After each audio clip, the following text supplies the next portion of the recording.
Welcome guys. How you guys doing today? I hope everybody's fine. What a lovely weekend we had. So full of Copa America, full of the Euro quarterfinals and everything. And this week, another football starting. There's gonna be a lot of quarterfinals and semi-finals of the Euros and also the semi-finals of the Copa America. We're gonna be talking about my guy on my thumbnails, Kylian Mbappe. We'll talk about Mbappe last because I want to talk about him last. So we're going to talk about transfer rumors. We'll talk about Varane, Kamavinga. Also, we're going to talk about Mbappe and because Muntaha boiled it up in the morning on the space. So we'll talk about Haaland a little bit because I have a different opinion. And I think Sam too has a different opinion about it also. I'm gonna hear what the people on the super chat is gonna talk about in terms of Haaland too. And also we're gonna talk about Labiu. I'm hearing Labiu is gonna go to PSG. Yeah, so we're gonna talk about Labiu. If he goes to PSG, it's gonna be the replacement Kamavinga or someone else is gonna replace him at United. So many stuff. And we're gonna do like a question and answer and everything. Then because for the people who listen here, we're gonna do a Copa America watch along tonight. I'm gonna do that tonight because I think the semi-final is gonna be between Brazil and Peru. So I'm gonna do a watch along for that also. Make sure you guys join in for the Copa America too. So how you guys? How was your weekend, Sam and Muta? How has been your weekend? Great, man. Great. Good Hmm. chilled weekend. Waiting for the matches to come. Yeah, hope you had a wonderful weekend. Perfect, man. Like for me, it was really Alhamdulillah. good. Yeah. So let me come to Muntah in this. Because I didn't hear much of your say about Jadon Sancho to United. Firstly, give me your take on Sancho to United, Rafael Varane potentially joining Man United, and Eduardo Camavinga too. So give me your take on those three signings. How does he Okay. affect Mhm. United in terms of going forward? Can they win the Premier League or can they win the UCL? Because me, I said it, I have a leeway about United. I don't trust Ole Gunnar Solskjaer for like 38 matches. And also in the UCL, I don't trust them yet. I still have to see what he's gonna do overall. So give me your take on it. Yes. So I'll start with Rafael Varane because that's like a Mm-hmm. more of a Madrid player. So with regards to Rafael Varane, Mm-hmm. United wants to pay us 50 million euros plus Mm-hmm. variables. What we are demanding is 70 million euros, 70, Okay. 70. Oh And wow. United is not ready to pay 50. The problem Okay. with the player is that he, like, I'm being very honest right now. He don't feel appreciated at the club, Hmm. and that's the problem. When I mean appreciated at the club means it's like he never been, I mean, put into the front frame of Real Madrid. When I mean, Mm-hmm. like he wants to be the guy, you know what I mean, like to be respected Mm-hmm. in terms of wages. That's number Yeah. one. Number Mm-hmm. two, he wants more of a responsibility, and like Madrid should be more of a revolves in defense towards him, but we are not ready to pay that. Thirdly, his wage demand has been astronomical, and the sole reason is because David Alaba signing. What we did is Oh. that yes, yeah, what we did that lie with that. David Alaba was a free agent, and we Mm-hmm. didn't spend a single penny on his transfer fee to give to Bayern Munich. But what we did is we we are paying him 400,000 euros a week contract for next 5 years for David Alaba. And when player like Varane, he believed that he deserved more than this. What we are paying, we actually paying Varane 160 thousand euros a week. So what he's demanding is that approximately 300 something thousand euros a week. That's what I Okay. hear, the wages, the wage demand from him. Perez Perez is very dictatorship kind of president, and when he sees Rafael Varane as not an asset of 300,000 euros per week player, that's number one. It's more than a footballing reasoning. It's more of a Mm-hmm. marketing reasoning, and he feels Varane doesn't bring marketing way of approach compared to David Alaba, and that's the reason number one. Reason number two, from a footballing reasoning point of view, now we have a young defender centre back called Militao. He Do showed you up very know good. Muta? Hold on. Do you know Jan Age Foyt? Who? Jan Foyt? Yeah.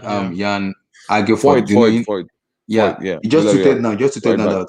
that he just tweeted now that Rafael Varane. I understand that there's no bid on the table from Rafael from United, but Varane has told Madrid that he wants a new challenge. I guess Mm. United are afraid to be used by any player getting a new contract, which could slow down the process a bit. So what that means? Because I didn't understand, bro. Like, You don't like understand what I mean? So what that means? What that means? Like.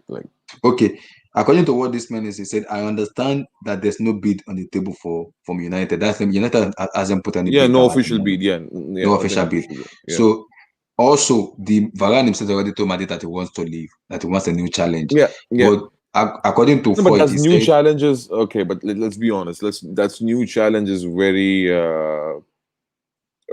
excusable way to saying it. Like, I want mhm, more more money, money. more wages in a Yeah, sense. exactly. According to And to Foyt, be he continues, he said, I guess United Mhm. are afraid to be used by any player getting a new contract. So that could slow down the process of getting Rafael Varane. A new That could slow contract, you down, mean? yeah. Sorry, Yeah, a new contract, sorry. I know what you mean. I mean, you Mhm. mean like he meant that like Varane might be using United just to get a better contract at Madrid, Yeah, and that yeah, yeah. happened before as well with Sergio Mm-hmm. Ramos in 2015. So I know Mm, where he's coming from, but I think so. mm, I give you the two reasoning, right? Number one, he wants more of respect in terms of wages. Number two, mm-hmm. when he saw David Alaba is a new guy, and he's been a long time, player for Real Madrid. It's been 9 years, 9 seasons, bro. Mm-hmm. So it's been for so long and is not getting the hike in terms of wages. So he demands more. But what Perez is seeing, I can understand. Like it's like, how should I say? It's like Christensen for you guys, right? Okay, Varane Mm-hmm. is next level defender. It's not. I'm not comparing with Christensen, but I'm just saying Christensen is a very good asset for you. But that doesn't Mm-hmm. mean that you pay him that much of wages, just to keep him. You know what Yeah. I mean, Abdullahi? Mm-hmm. Like, Yeah, yeah, so yeah. Christensen is not bringing that much in terms of marketing to Chelsea Football Club compared to, let's say, Rudiger or let's say Kante. Kante, So yeah. yeah, Mm-hmm. so that is the reasoning. I see Perez, and there's reports as well on that topic of Mm-hmm. marketing. Thirdly, from a footballing point of view, right? Mm-hmm. Let's talk a footballing point of view. Varane is 28, right? Yeah. And let's say if he stays for another 2 years, I mean, his Kante. his his a kind of depreciating asset. Mm-hmm. Okay, so Mm-hmm. why not to invest on the younger player, younger defender, and at the same time, initially, yes, the quality will be low to replace Mm-hmm. Varane. My point is, initially, Yeah. definitely will struggle, in terms of replacing Varane. But Mm-hmm. we are linked with ton of defenders in La Liga: Pau Torres, Jules Koundé, Inigo Martinez. You know what I mean? Yeah. So these guys are under 25. Oh, So yeah, better for the future. exactly, and if you see likes of Jules Koundé and Pau Torres, they are very young, 21, 22 years old. Mm-hmm. So they can stay for the rest of like 7, 8, 10, 12 years, whatever, right? And Mm-hmm. our another defender, his name is Militao. Militao was one of the most impressive player for me in terms of defending last season. I think And so. it's been good it's been good in Copa America too. Yeah. So I mean, and he's 22 as well. So I think this is the rebuilding plan in terms of defense. So let's say if we move out Varane, Ramos left as well. So Mm-hmm. if we sign like any one of the two, Kunde or let's say Pau Torres next season, right, to replace Varane, Mm-hmm. they will be 22, 23, very young players, bro, very young defenders. So that gave us a time for a really long term project. Initially, yes, in terms of quality, we struggle with Varane, 100%. I agree with you that with that, Mm-hmm. but we have Alaba as well. So Alaba is like established in terms of 28 years old. What I see is that Varane, what he's demanding, I know, I know what he's demanding. I think so. I think so. Madrid is looking for better plan long term than just another next season or this season. You know what I mean? Mm-hmm. So what we are looking is for another 2, 3, like 7, 8, 10 years of a player. Because I remember we signed Rafael Varane when he was 19. You know, 19, in yeah. Mm-hmm. in 2011, 12 season, and his first game we won La Liga. But at that time when he was 19, so very young. Look, and he's now as well. How much we signed him for? 3, 4 million pounds at that time. Even if you sell for 60, 70, 50, whatever, right? The amount is that's profit, and you took 9 years out of him as well. Where did you So, sign him from? Varane. Lens. Oh, So yeah, so it's like, I mean, he did a lot for us, man. So yeah, so for me, if he leave, look, he's a Real Madrid legend. I feel bad a initially. legend. Yeah, Chill. yeah. That's a bit too extreme. No. His legend. Legend means like he's been there for a very long time. He won 21 trophies with Madrid. Like, Legend three. means longevity. Yeah, so 9 years. What do you expect? Okay, so if he's a legend, Luka Modric, Cristiano Ronaldo, Yeah, Sergio Ramos, Pepe, Marcelo, Iker yeah, Casillas, yeah, bro, they are come on. legends. Can't just be throwing around Rafael Varane, Real Madrid legend, and he's This is going to the Manchester Arsenal. United. Come This is on, the Bro. Arsenal fan. No, this guy's Chelsea fan, Abdurrahman. What I'm I'm not saying a to Chelsea you, No, football he's fan. an Arsenal fan. He's an Arsenal fan. Chill. I like Muta, some continue. Arsenal players. Muta, I'm actually the continue. most objective person on this panel Okay, that I I've ever just seen wanted because to I'm know not if I'm that's not the a guy. fanboy. Munta, self-proclaiming objectivity doesn't make any sense, bro. Anyways, exactly. yeah. Munta, I just want to warn you, don't take him too serious. That's just all No, I'll say. Abdurrahman is a very good guy, man. Abdurrahman is. Don't You worry, could be bro. losing Yeah. two of your center backs this season, man. Yeah. Okay. So I'll respond number one. Sergio Ramos is 35, about to be 36, and we have a strict contract policy, especially under the reign of Perez, that we don't hand like or give 2 years contract to any 30 years old players. That's what we did with Cristiano Ronaldo. He left at the age of 33. He wanted the bigger contract and the biggest. We didn't give him. Raul Pepe wanted stayed a that. long time. So did Casillas. No, Casillas was 33. He left it. He wanted a long-term contract as well. Raul wanted a long-term contract as well. Oh my god, ton of player. Figo wanted long-term contract as well. When Nistelrooy wanted long-term contract as well. Oh my god! So there are many players I can name in Real Madrid history. You know, like they wanted long-term contract, and we don't simply give long-term contracts for 30 years old player. And the problem is, people think, oh, we are being harsh over there.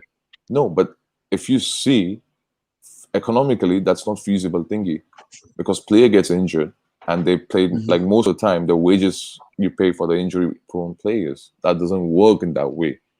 At least at our club. So Ramos was, pretty evident, like he was leaving. We offered him 1 year, he rejected it. He said he wanted 2 years. Look, PSG gave him a 2 years contract with better wages, higher wages. If Rafael Varane goes to Manchester United, who do you think on week 1 of La Liga, who's going to be the back four for Real Madrid? Back four for Real Madrid, yeah. Okay, I'll name. Obviously, we have fullbacks, so we have produced factories of fullbacks. So we don't have to worry about fullbacks. Defenders, have you seen Eder Militao? Yeah. Okay. Yeah. He pocketed Mane and Salah. So I'm just saying, and he was good against Chelsea as well. Even Chelsea fans, pretty much praised him. What I've seen and what I've spoken to. Yeah, it was good. Yeah. Is he playing in Copa? Yes. Yeah, he's playing in Copa. Yeah. Yes, and he's amazing and score goals as well. To be honest, and even Thiago Silva said that like his next generation best defender. That's good. Yeah. So, and the second one, look, it's I understand it's dicey now. The second one, it could be either Nacho or it could be David Alaba, which is really dicey. But the thing is, at least for this season, we have to take that kind of risk, because next season, Pau Torres or Jules Koundé, they are linked with us, so we might get any one of the two. Yeah, David Alaba is not terrible, but it's Eder Militao. He's from the academy? No, we signed him from Porto actually 2 years ago. Yeah. All right, that's interesting. We'll see if Rafael Varane leaves, because I heard what's his name? What's the guy that says "Here we go"? Fabrizio Romano. He said that Rafael Varane got a new agent, and players only do that when they're interested in a move. So I don't know why. Why would, if is Varane's contract running out, why would he want to leave Real Madrid unless he knows behind the scenes that things are just like not looking too well in the future, next few years for Real, because he's been there for a long time. So I don't know why he wants to leave. No, that's not true. That's not true, because the problem is Rafael Varane, he believes he's underappreciated. The reason for that is we are paying him 160 a week. And when he saw a player like David Alaba have a potential to get 400,000 euros a week, What? if we are paying him, yeah. So we are paying David Alaba 400,000 a week. That's what people don't know. People think, oh, Madrid doesn't have money. Hey, shut the fuck up, bitches. We are the fucking highest revenue club in the world. Bro, but that's Yeah. bad business right there, don't you think? No, you know why? I'll tell you. Bad business in terms of football, yes, but not bad business in terms of marketing. Because Rafael Varane doesn't bring any marketing compared to David Alaba. David Alaba sells more shirt.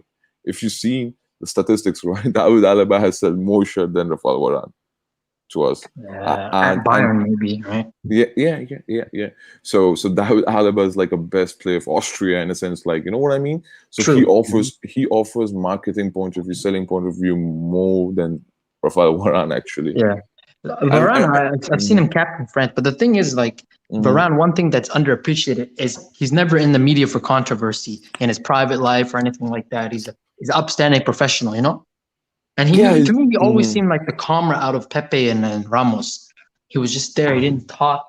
Never got into fights. I don't think he very, very rarely did very rarely, yeah. red cards or yellow cards. He's good boy. You know what I'll say? Yeah. He's a good boy. So, but 400K for a central defender / DM / left back. Come on, bro. Yeah. If you're gonna get that money back in revenue and social media presence and things of that nature, then I guess it's fine. But on the pitch, one more thing you need to remember: free agent, established player at 28, you're getting free agent, bro. Free agent. We didn't even pay a single penny to buy him. All right. So it's not so. If you want to sign like David Alaba, when let's say if he have a contract of 2-3 years, easily 40, 60, something like that, 50. I mean, at that price range. So when you get the free agent like David Alaba, I mean, I'll take that because it's for 5 years and revenue for us is not an issue, man. Wages are never. No, I mean, of course, in this pandemic was an issue, but what I mean is at normal time and next season, 75% of fans will be back in the La Liga stadiums. It's been allowed by the Spanish government as well. So actually, they say 100% they can attend. 100%. It's been confirmed to by the England national by Boris Johnson today too.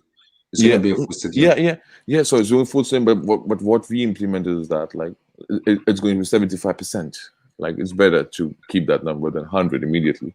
So so I think the revenue is not going to be issue generation for us for next season as well. So I look, man. Of course, it's a kind of downgrade going from Varane to Alaba, 100%.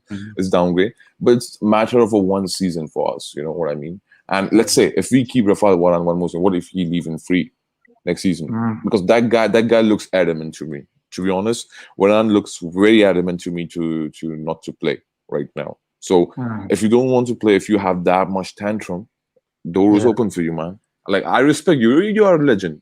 Like as a player, as a person, as an individual, respects you, man.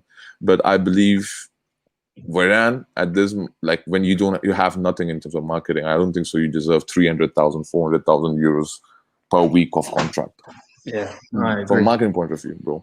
And with regards to Ramos, Ramos leaving, bro. Look, you cannot replace Ramos as an individual. Let's say you left Ramos, so you cannot replace a man-to-man defender Ramos. What you do is that you buy 2-3 defenders, or at least two nice center backs. One young center back and another one is established kind of center back. Yeah. So we have Alaba now there. So you know what you do? You get one more young center back, which we are very linked with Pau Torres. I know Pau Torres is very young, and Jules Koundé very young. So out of these two, sign anyone. Because right now, if you go for Sevilla is demanding 80 million euros for Jules Koundé.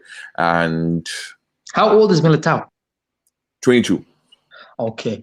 It would be, I think, Alaba, it's not going to phase him because he's going from one major club to another one.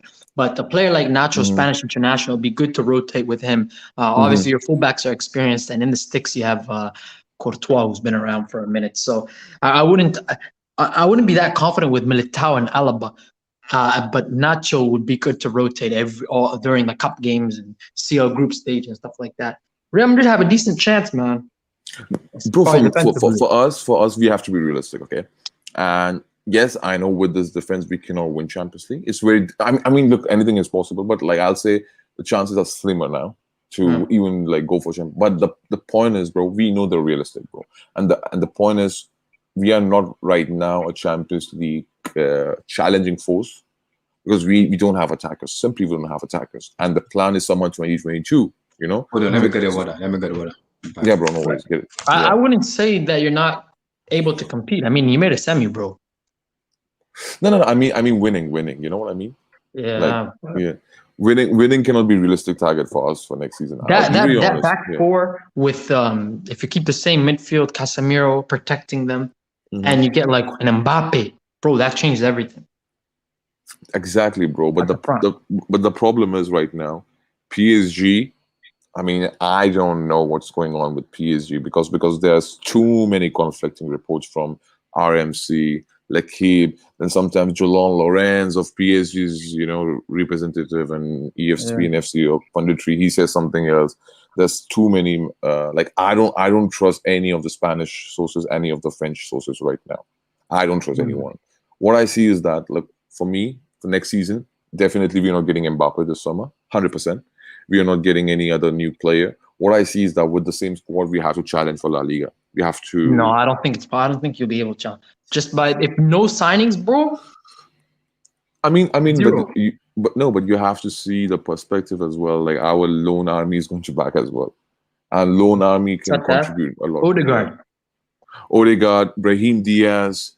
I mean, what we want to do is that we want to even loan Brahim Diaz as well. But Ancelotti has different plans for Brahim Diaz. He wanted Brahim Diaz to be part of the team instead of Lucas Vazquez. He wants to give him more playing time than Lucas Vazquez.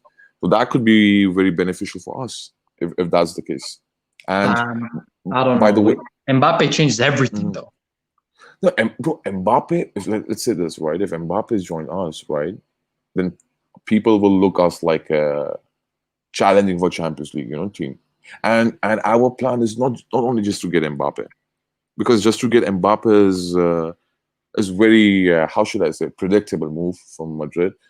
What I'm hearing from the sources and even Christian Falk and all these guys are talking about, right, on his Twitch account, was saying if let's say if Haaland stays this season, right, it's very easy for us to get Haaland next season then, because if let's assume, because we have to assume many things over here. And when we assume that, say, Mbappe doesn't sign contract extension, and if he leaves free, joins free, oh my God, he's going to get hefty signing bonus, easily 40 million euros. Haaland is like 75, with all his bonuses could be 105 max. And but a free agent, if you have a free agent and you give him a hefty signing bonus, that goes straight to his pocket. But if he's still got like 2-year contract and you buy him out, that money goes to the club, and also a release clause goes to the club. Did David Alaba get a PSG signing doesn't bonus? have release clause. Yeah, he got some 1 or 2 million, something like that. That's like that goes straight to his pocket. Yeah, Mbappe has how many years left in his contract? 1 year. Yeah, so next season is going to be last season. The coming season is last season for him. So that's the thing here. So if player like Mbappe is leaving on free, let's assume that, because I still don't believe that's happening. I refuse to believe that, honestly. And this is not being pessimistic, this is being very realistic, to be honest. I don't see PSG losing an asset like Mbappe on free.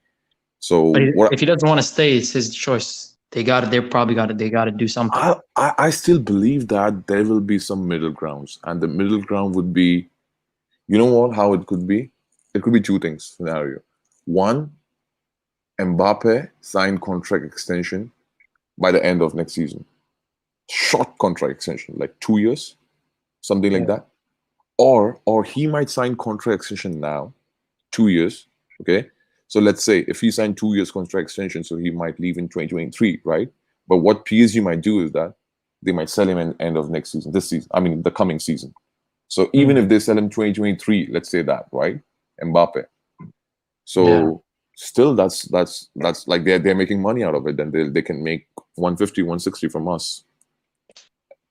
And right now we don't have a liquid cash to support Mbappe's transfer. And even Mbappe, like, I think so it's very clear from the messages we are giving to Mbappe. So it's totally upon Mbappe to either you sign a contract extension with us, or with PSG, and we have to then trigger his clause, and then it's very difficult. Then I don't think so. PSG, because PSG is a football club that they don't need your capital. They don't care about your capital. They don't care They about don't money. need. They're not Yeah. interested in money. Yeah, they're Because not if interested in Mbappe selling leaves, their they could go assets. in for somebody Yeah. else. Yo, Yeah. Mataha, what's up, Yeah. man? What's up, bro? y'all? So, how you What's doing, up, bro? y'all? What's up? Good, man. What's up? Yeah. Hey, y'all So, talking about Mbappe? Yeah, bro. Yeah.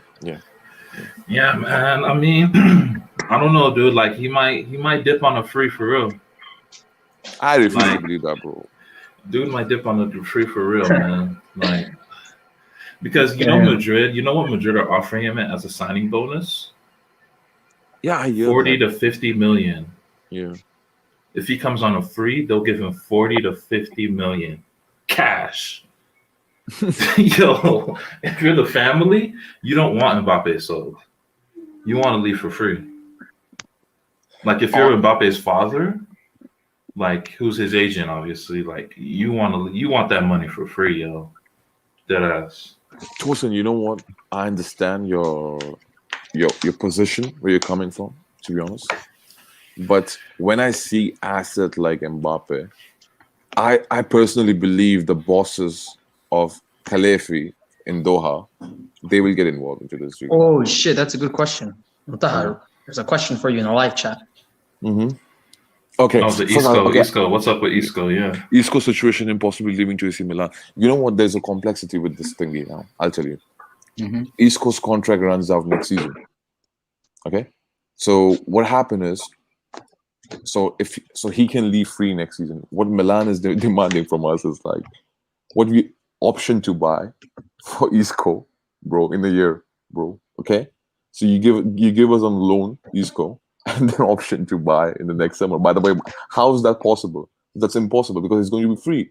What we are saying is that we give you on loan one season with obligation to buy. Oh, What the obligation hell? is compulsory. Yeah. But what's the point of that? You just sell them. The fuck? Loan but for a year with an obligation to buy after. No, you know why? I'll tell you. Because the clubs doesn't have money, bro, right now. Okay. Yeah, I see.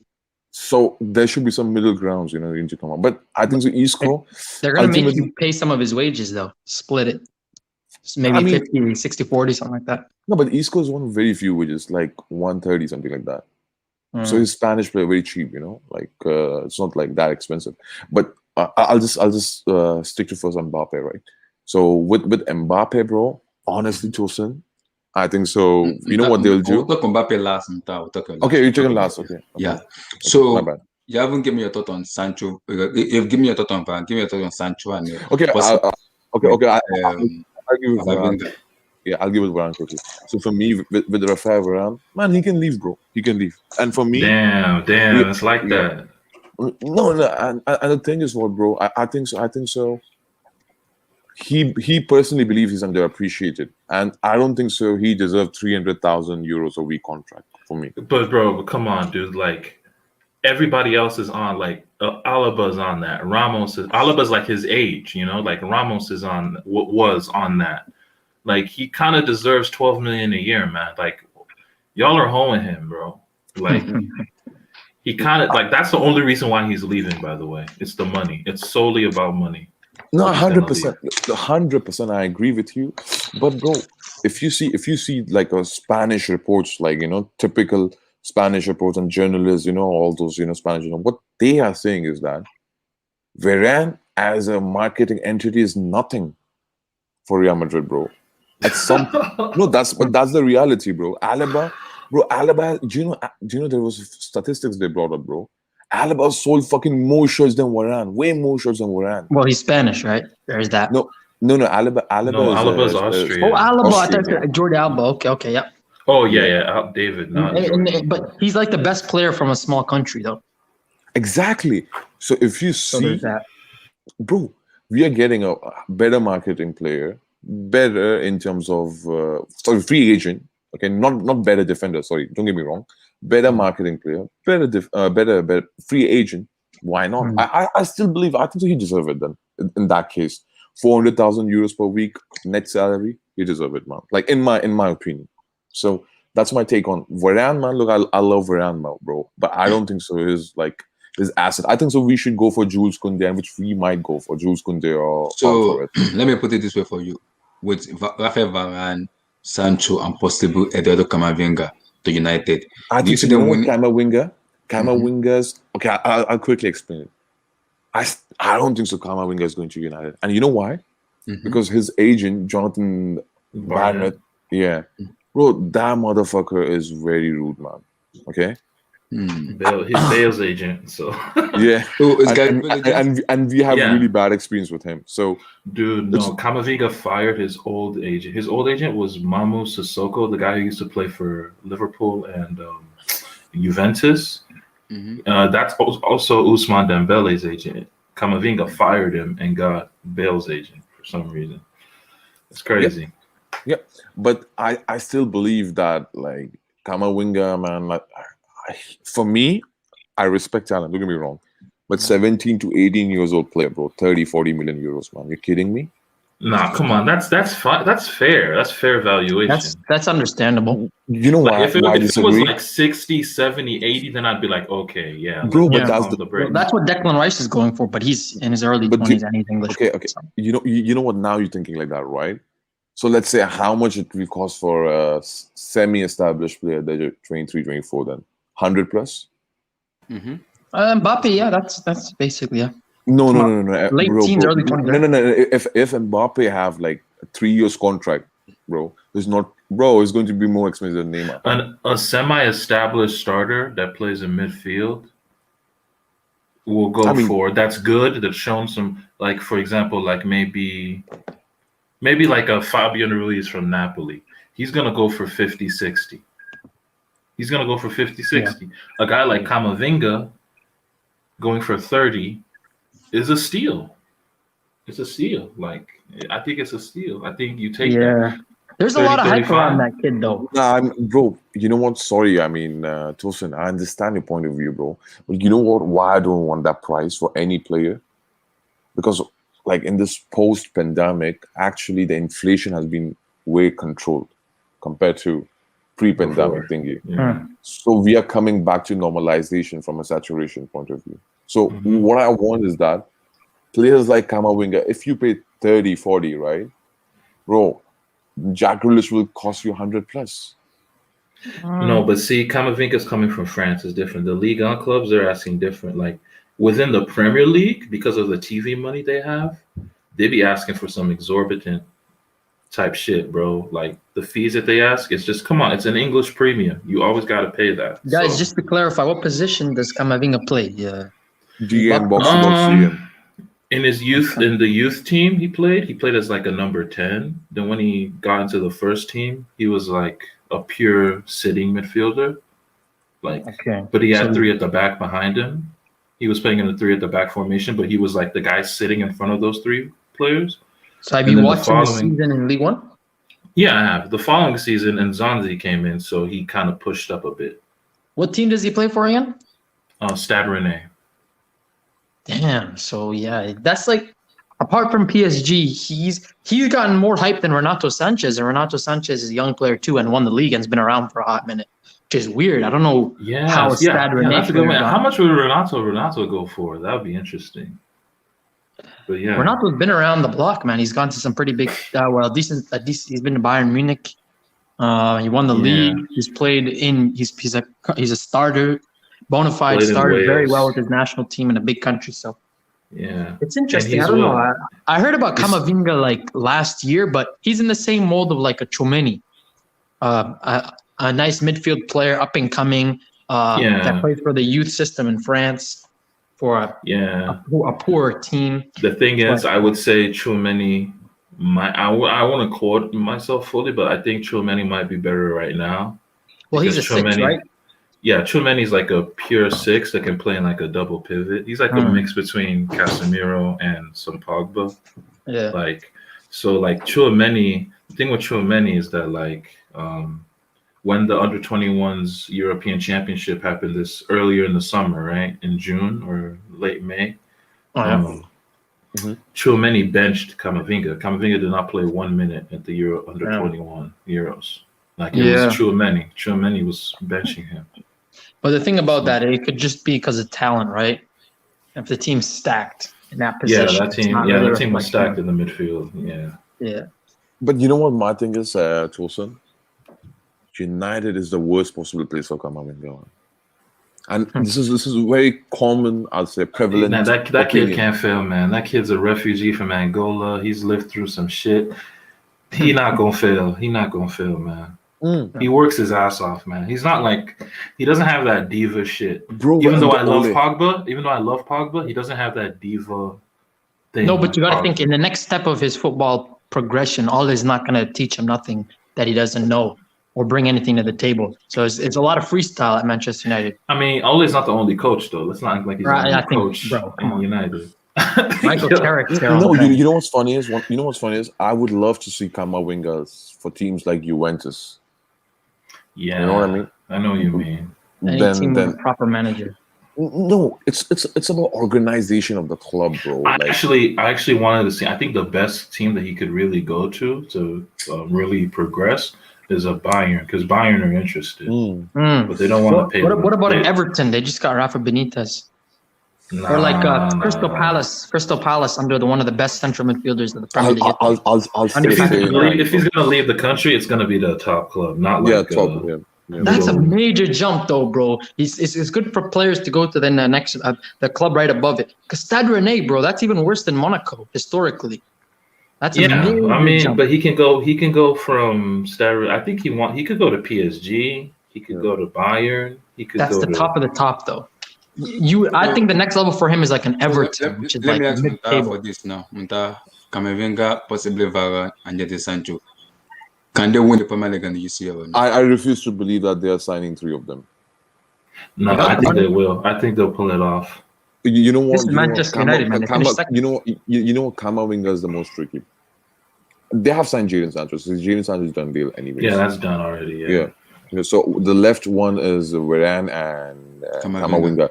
I think so. Kamavinga is tricky because many clubs are interested. Chelsea interested in him. We contacted Jonathan Barnett again. Chelsea already got that PSG. To be honest, you know, he blatantly refused us though. He said that he didn't want to join Madrid. He said that the reason why he refused you guys, because he asked through his agent that he would want 60% of the season playing time. Yeah, and you couldn't offer him that. So no, but that's the thing. That's the thing. But still, he refused us from the 2 months ago. So I'll be very open to you. So the third club is PSG as well. So PSG is interested in Kamavinga as well.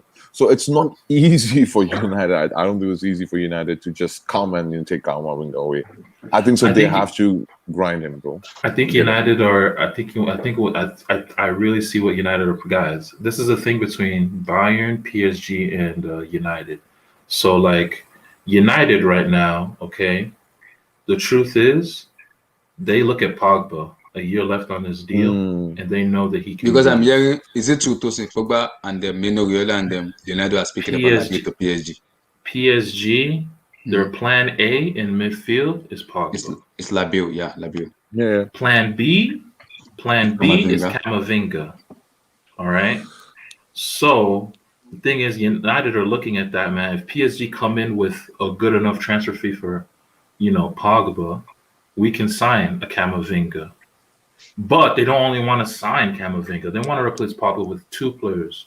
They're also looking at Bayern. PSG, besides Mbappe, purchased an up-and-coming. They usually go for either veterans or proven players or like the top of the top superstars, going back to Beckham, et cetera, et cetera. They never really go for, even Manchester United, they went for Donny van de Beek. They've got the history of young players coming through all the way back to the class of '92, but not PSG. Man United have got the history of taking a gamble on But can I be honest? Yeah, look at their manager. But the thing is, Camavinga is like the hottest French. His prospect. No, he's the best. He's one of the best French. He's the hottest French prospect since Mbappe. For his age, hottest prospects. Yeah, since Mbappe. For his age, and I'm not being funny. £22 million. Guys, he was playing first team. £22 million. I'll be surprised if a lot of clubs aren't going to look at taking that hit. Yeah. It means that they get him. No, actually, I agree with Tosin. Having a war next year for free. Yeah. But like we said, and the thing with before, Camavinga was playing first team football at 16. Like the funny he's thing the is hardest though, one. So was since Declan Mbappe. Rice. the funny thing though, I'll say But that come with on, No, but Camavinga, Declan Rice is not that He's technical not that. compared to Yeah, he's Camavinga. not. He's just not. Bro, Stade Camavinga Rennais is doesn't really have one a thing. choice. They're going to play who they're going to play, just like West Ham. To The a certain one thing extent. though that you can definitely say with Manchester United is, in terms of paying wages, they don't really care. They don't care if it's 100, if it's 1K or if it's 500K. They'll end up paying it. So in terms of Camavinga's wages, I don't think that's the problem. I think that'll blow. No, up. wages. Nobody said That wages. Nobody said that wages. won't be a problem. That won't be a problem. It's exactly the same with Iran. Yeah. If Iran wants 400K a week, Man United will pay 400K a week. If it meant that they get him on side with the deal. Yeah. They'll do the same with Camavinga, and £22 million isn't going to be a hard stump up. Let's be honest. And for one of the best prospects, we turned down the option to get Erling Haaland based on the fact of the release clause, which I can agree with. With Camavinga, there's no reason not to do the deal. No reason at all. The only thing that I think would turn him is PSG. That's the only club I think that would turn him, because I think he'd want to stay in France. Tom, but the point is right, because there's been reports, right, when we tried to lure in terms of trade deal with United, right, Pogba, Varane, you give us Pogba, we'll take one. United rejected it. So first thing is clear that United doesn't want to leave Pogba in that instance, right? Mm-hmm. But now I'm hearing with Camavinga is that United want Camavinga, United's chasing Camavinga. Mm-hmm. And there's nothing has been said or disclosed about Paul Pogba's contract situation with United. Will he extend? Will it not? We don't know, right? So could this Camavinga signing could be the backup for Paul Pogba? Or you have a plan, like you guys have a plan to keep both the players?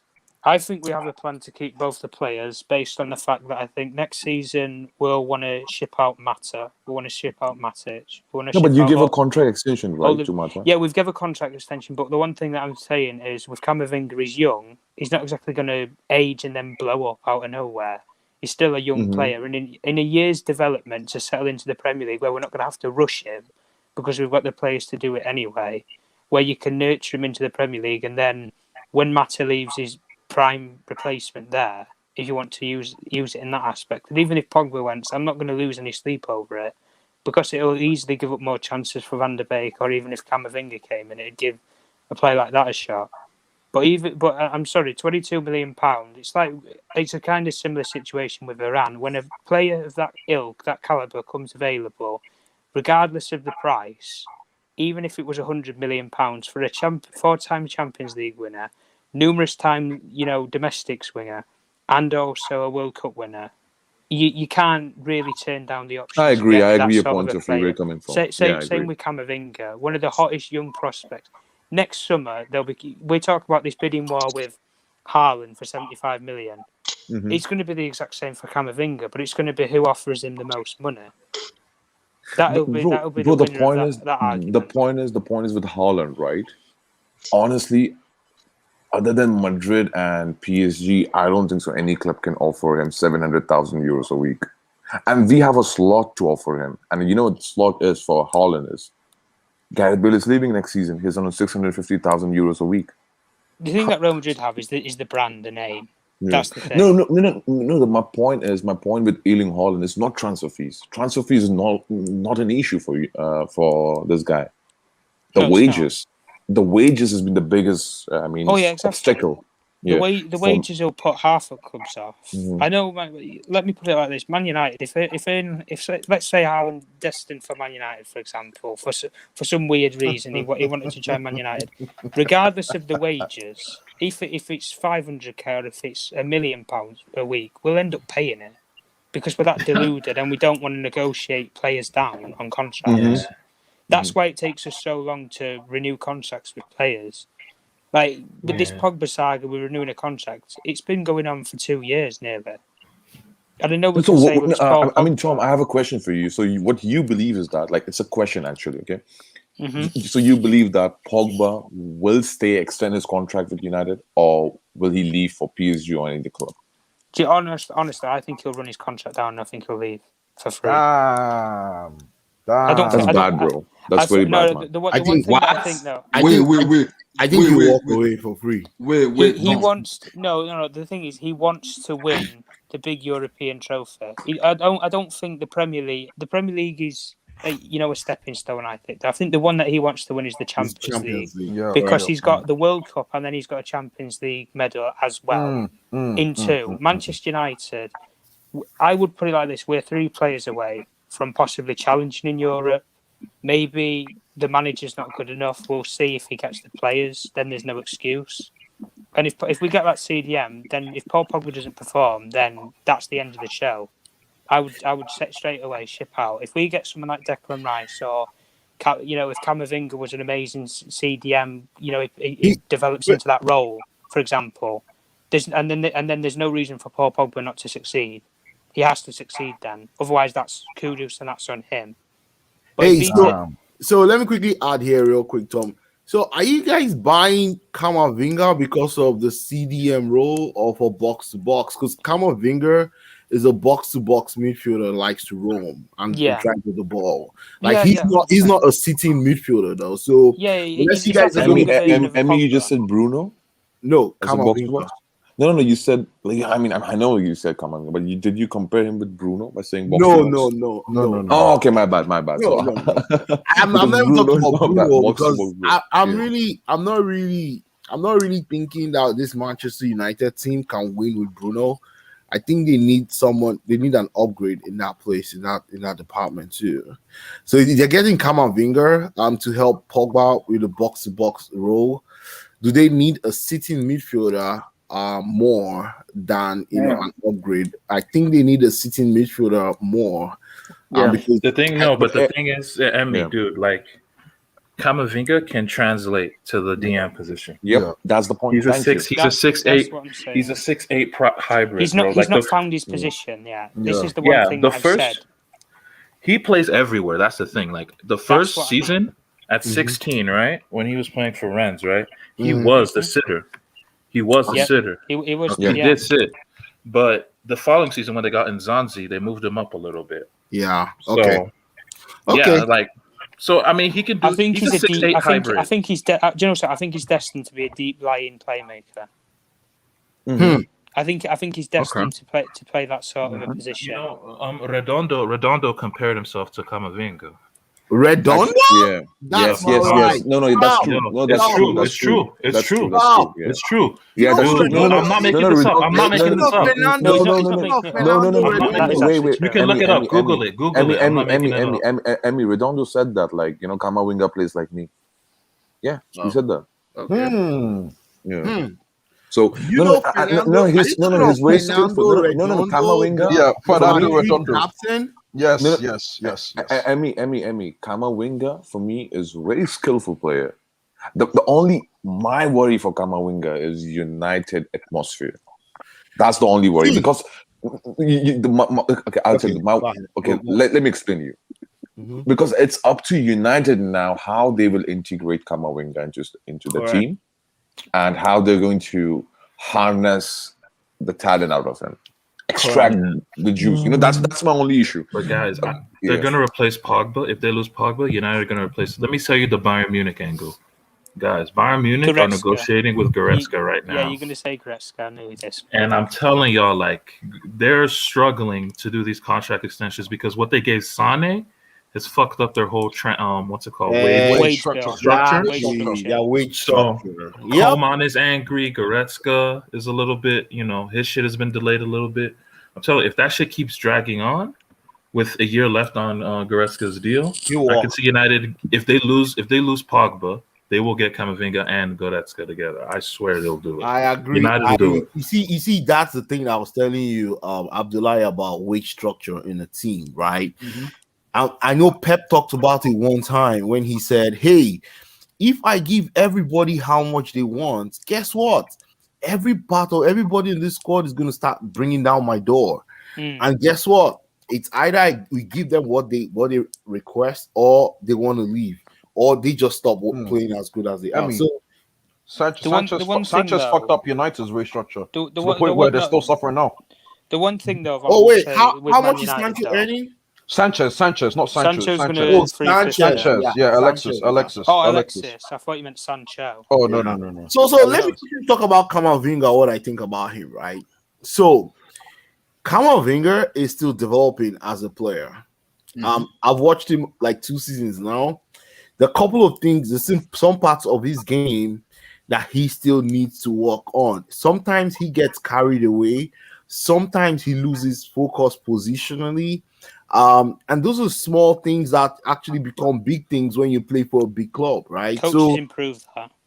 I know he will improve. Oh, he has the attributes to improve. But the thing is, the thing will is, sort that out. my own thing is this, right? Who is going to improve this guy? Is it Ole Gunnar Solskjaer? I'm sorry. No, do you know something? Which Right? player has Ole Gunnar Solskjaer improved in Manchester United? Let's not act like Ole will be there for the full I'll tell you straight time. away the player that will. I'll tell You you say straight away the Luke coach Shaw. that's going to improve him. No, I'm not going to say Luke Shaw.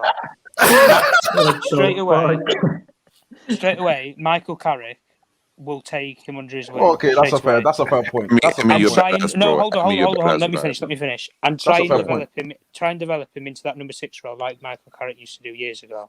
That will be straight away pinpoint what they will try and do. And yeah, like we've just said about Camavinga not being a DM right now, he's not found his position.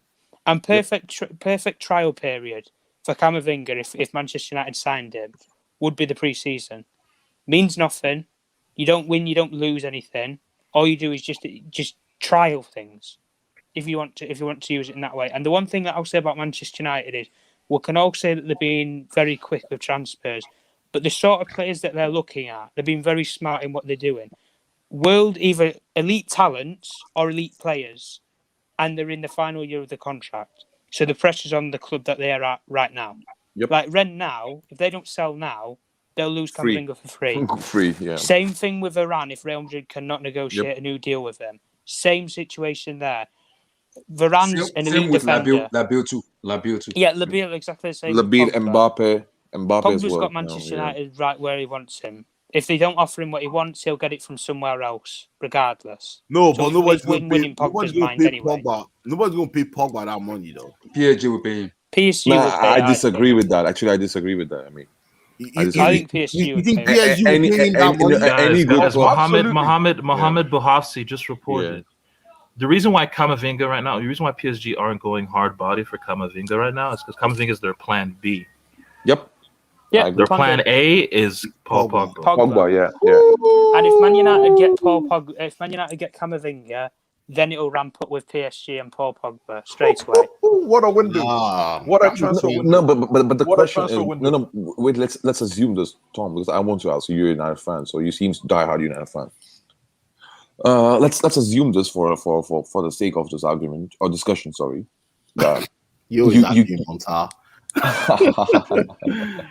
So you keep Pogba this season. You sign Camavinga, you sign Varane, and you already signed Sancho, which is Vino done deal. So, what's your expectation with this summer transfer? I want Premier League, like, to be honest. At least no, they can't win Premier League because they cannot be consistent. They don't have a coach. They don't have a coach to be the most consistent. Challenge. No, at least no. Wait. And dude, you have to when you get those players, you gotta have title aspirations. I don't give I agree with you. But they don't have the manager to get them over 38 games to be the most consistent. No. That cannot be excused, man. That cannot be excused, bro. Then you know I'm not saying it's an excuse. I'm not saying it's an excuse. I want to hit Tom. Unbeaten, right? Hold on. One thing about Ole Gunnar Solskjaer though, unbeaten with Manchester United away. Half of the games all season, unbeaten. That's all I'm going to say. Unbeaten for half, pretty much the whole season. But Vino, Ole Gunnar Solskjaer suffers against the small teams as well. And he suffers against the small teams, but this is what I'm saying, where if he gets... Let me put it like this, into perspective. The first summer that Ole Gunnar Solskjaer had, Maguire, Daniel James, Wan-Bissaka, they're his players. They're his signings straight away. They're the players he wanted. He didn't want Donny van der Beek. He wanted Jack Grealish. He didn't want Amad Diallo or Facundo Pellistri. He wanted Jadon Sancho. He didn't want Edison Cavani at all, but because he was an agent, he was a player that was just there, mega signing, mega star. let's get him. And yeah, it's worked out a treat. The players that he's signing this summer, if he gets Camavinga, I think it's his signing because he's very similar to how Paul Pogba plays, and we know Ollie likes Pogba. So there's one player. Sancho, we know he wanted him, Jesus Christ, for the last 2 years, and he's finally landed him. And same with Raphael Varane.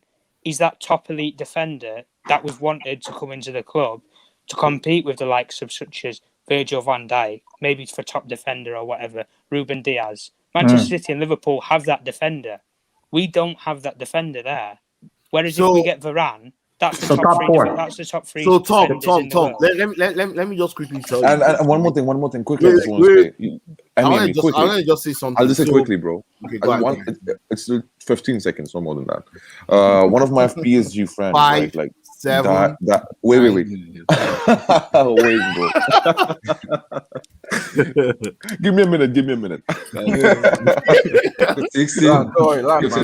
So what he's saying to you, Tom, like that's for Tom. This message is because he's listening right now. He said that Pogba, like I mean, you guys might sign Camavinga, but you might sell Pogba first to PSG and use those funds to support Camavinga signing and then sign Camavinga. So no. Do you think that's a possibility or reality of the situation? I think it's a possibility, but I don't think it's what we'll do. Because what I think we'll sign Camavinga because then we've got an ideal replacement in. We're not having to salvage around in the last weeks and look for one. We've already got a replacement. And like I said, I honestly don't think Man United are going to let Paul Pogba go. I think they would rather risk him not signing the deal and let him go for free.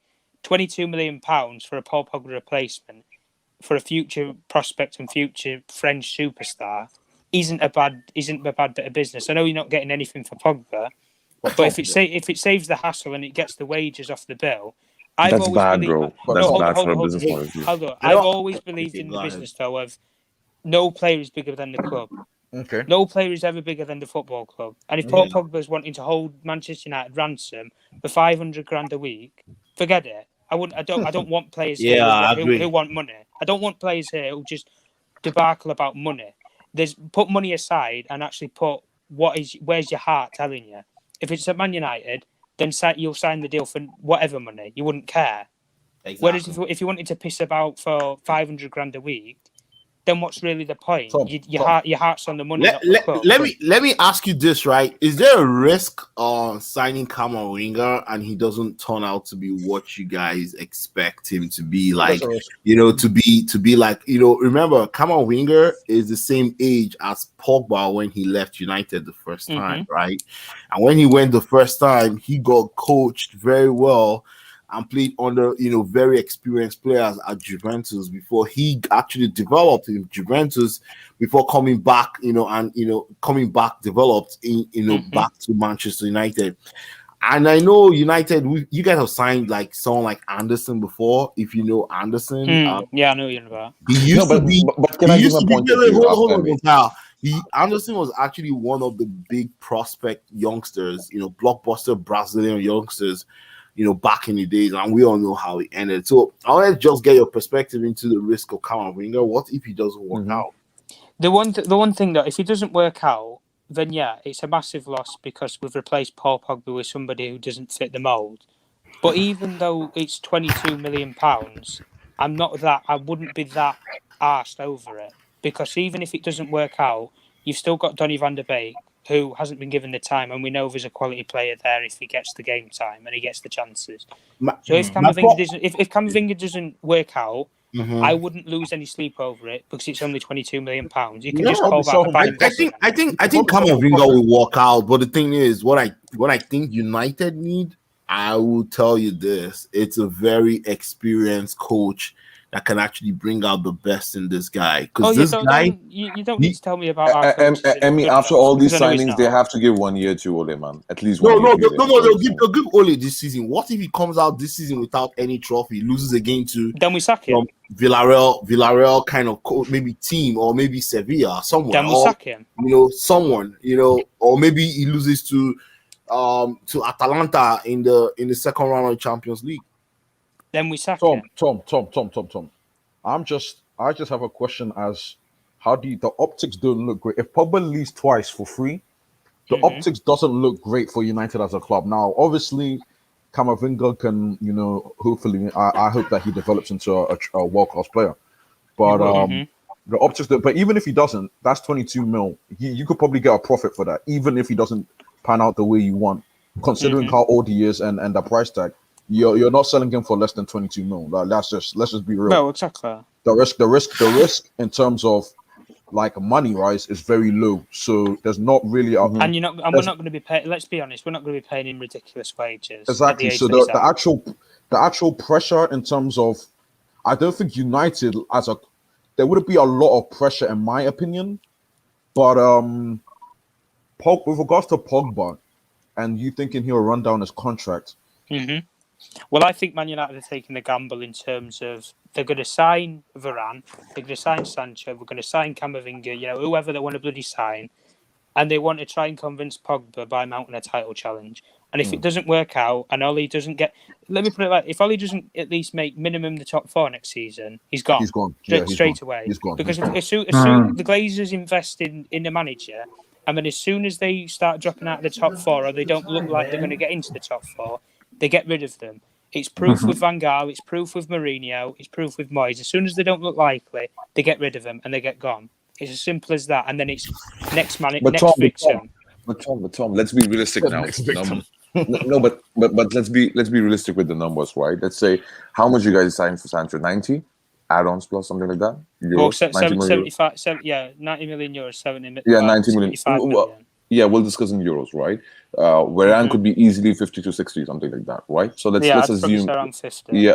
Yeah. So let's assume 50. So it's 140, right? Yeah. And then you add another Camavinga, 30 million euros. Like it goes easily 170, 180 million euros, right? That's just transfer fees. Yep. This is my friend, and he's listening. So the reason he couldn't join because he's driving right now, I guess. So that's why he's just giving me messages, to just tell you. So what he believed that with all those with these numbers is unrealistic. United doesn't have the cash flow of 170 million euros to sign 3 players, excluding the bonuses, everything. Forget about the wages. So this is just a transfer fee, 170 to 180 million euros. So what he believes is that you guys doesn't have the 180 million euros of cash in your club just for transfer fee. So what he believes is that you might. But we don't pay straight up anyway. We structure deals. We don't pay cash. No, but I don't think we're actually. No, I understand. But the point, that's what he made the point. So that's why I need to just convey you first. So what he said that you'll sell Pogba and use those cash in order to get Camavinga. So he doesn't believe that. Even let's say you pay 50. So he doesn't believe Camavinga is going to come before Pogba leaves. Then basically. Yeah. That's what he believes. Yeah, and he's PSG fan as well. No, but I can see Camavinga going there. But I think both parties, United and PSG, will have reached considerable ground in what they want. Their plan A, United trying to get Camavinga and PSG trying to get Paul Pogba before anything happens. Yeah. Yeah. Oh, yeah. No, but the point is, how much can Man United get back? Tosin, the point is, once again, Emmy, once again, 60 to 80 million, I would say. Bro, exactly. So if Pogba, bro, I can't see United allowing Pogba to go free. Because, bro, if you have chance to sell Pogba now, even for 50, I'll sell him, bro. Yeah. Next summer free. Honestly, I would go as low as even 40 if somebody's prepared to take the gamble. No, honestly, I don't think if we're talking about selling him properly, then I'm putting upwards of 80-90 million pounds. But based on the fact with the contract, this is why I'm saying Man United are going to sign all these players. They're going to take the gamble and go into the new season. By Christmas, if we're top of the league or something, or we're at least in a title race or something, they're going to hope it's going to flip Paul Pogba's mind and he's going to sign the deal. And if it doesn't work out, then it's bad PR and it's bad business. Wait, do you think Manchester United can be top of the league by Christmas with Man City's form? No, I don't. Honestly, no. I don't. But Emmy, have to, man. Emmy, look at the players now. Even they have Rashford. With the players, if we don't at least challenge this season, they're challenging. They have to. It's challenging. You have to challenge. You have to challenge. And when I mean challenge means not 12 points. Oh yeah, drive it to the line. I'm talking. Yeah, right to the line. Yeah, if we lose out, then I want to lose out by 1 point. Yeah, foot to finish. Yes, so that's the requirement. I think so. I don't want to. Okay, listen. I want The an FA season Cup hasn't still. started yet. You guys haven't kicked the ball. If someone offered you top 4 and a semi-final of the CL and a cup, that'd be a successful season, right? No. No, Not All just that about the money? league. No. I wouldn't say so. You need No. more. with this signing, more. no. Honestly, yeah, with this my signing, no. expectation of Man United fan is I want us to challenge for the title. If we win it, then happy days. If we don't, if we're Be a point, realistic, I want to though. be a point behind, and I want to win a trophy. I want to win an FA Cup or a Carabao Cup. I want to win something. So With the players that we have to win something. What about like I making it agree to a with you CL in semi or everything, something though. that you haven't done in like a decade almost? Exactly. I don't care That's about what I was about to say. semi-finals. It's been a long time Manchester United won the league. They've been losing too many No, semi-finals, not the man. They league, won not the cup. league. Forget They the won league, the guys. cup. Let's be realistic. Pushing Manchester City to 1 point on the final day. Be real, Liverpool man. did it. No, it's a photo Liverpool finish. did it. It's not going to happen though, because Manchester City is the most consistent team in the league. It's going to take a lot to actually knock them Wait, off are you their guys form. saying for sure Man City are winning the league next season? Yes. Yeah. Yes. No. if they get Grealish and Kane, So Liverpool don't. oh yeah. So Liverpool don't matter. So Liverpool don't matter. I mean, in the season that See, Liverpool won, see, in the see, in guys, the season, guys, in the season come on, that bro. Liverpool Guys, won, Come on, bro. guys. they took the foot off the Wait, gas. wait, Let's be honest. wait. Hold on. So, Manchester City buys Kane and Grealish this summer. Mhm. They scored 80. I think they scored 86 goals last season. Yeah. That increases the number of goals they're going to score, and that increases their potentials of winning more games. But this is the thing; it's not guaranteed. It's not Huh? guaranteed. That No, is the one thing that I would say is It's not guaranteed. Nothing in life is guaranteed. that they're going to convert those goals and assists from the clubs that they have taken it. Because I look at it like this: Grealish, when he's in that England squad, you can see when he's surrounded by quality players, he balls, he'll create chances. But even if he just goes to Manchester City and Harry Kane doesn't, really, he's just going to create more chances for them. And who do they have at the front of the attack? Gabriel Jesus. If they don't get Kane, the way they play, they score the most goals. the way that they play, they don't need a striker. They don't need a striker. If they have a striker, then it's just going to increase them further Exactly. up. That's the going to increase title. it. Exactly. See, if they get Kane and Grealish, If they get Kane and Grealish, I it's think game they win the over. Champions League. It's game over. There's no I think they win the point Champions League next Yeah, year. there's no need. It's not game over, man. It's not game over. in man. the league. It's not game over, man. Chelsea could say what's up, man. It's not game over. I don't know. Chelsea needs to show their hands in the market though, because this is their current team. I think you guys are forgetting Liverpool. Chelsea scored 50 Exactly. goals. Liverpool as well, man. No, I know Emmy, but Liverpool is not firing though. Liverpool Emmy, is not firing. you guys Emmy, are Champions League winners, bro. Well, Emmy, let me Emmy, put it like this. you guys are Champions League winners, bro. Liverpool, You have to challenge for title, bro. I'm sorry, bro. in the Emmy, season, Not with this same team though. We need a striker. Right, in bro. the season that we did, right, in the season where where Liverpool won the league, let's be honest, Man City were off the pace. They took the foot off the gas completely. Yeah. They were off. Remember- Every team has an off season. Yeah. Every now and then. Liverpool had it last season. Regardless of the injuries, when they went up against Aston Villa, they had Van Dijk, they had Salah, they had everybody, and they still lost 7-2. Yeah. They were playing shocking. But to be fair, so they were top of the table at Christmas time. But then the injury crisis hit, and it completely blew up. And that's It blew something it off about the whole season. yeah. And That's something. they were lucky to finish in that top 4 at the end of the season. Very, very lucky that Leicester City ended up bottling it again at the end of the season. No, but Leicester City is certified bottlers, so nothing new, man. They're Like, even bottlers. they bottled before the season. Yeah, started. bottlers. So Well, I mean, when Yeah. you've on got Brendan Christmas, Rodgers, I just want to bring something up to everyone, right? On Christmas Day last year, Man City was 4th. They were 4th in the league. They were like 10 or 12 points behind But they whoever had was games top, in hand. right? They had games in hand. You have to put perspective. They had Yeah, games in hand. maybe they had 1 or 2 games in hand. No, Right? they didn't. They had like 3. They had No, a lot of they had games in 3. hand. No, they had like They 1 or had. 2. Man Maybe City they had had- a lot of games in hand. Let me tell you why. Okay. Let's assume they even had 3 games in hand, but they were 4th, right? And they went on a 14-game run, 14 or 15 games or 16 games winning streak.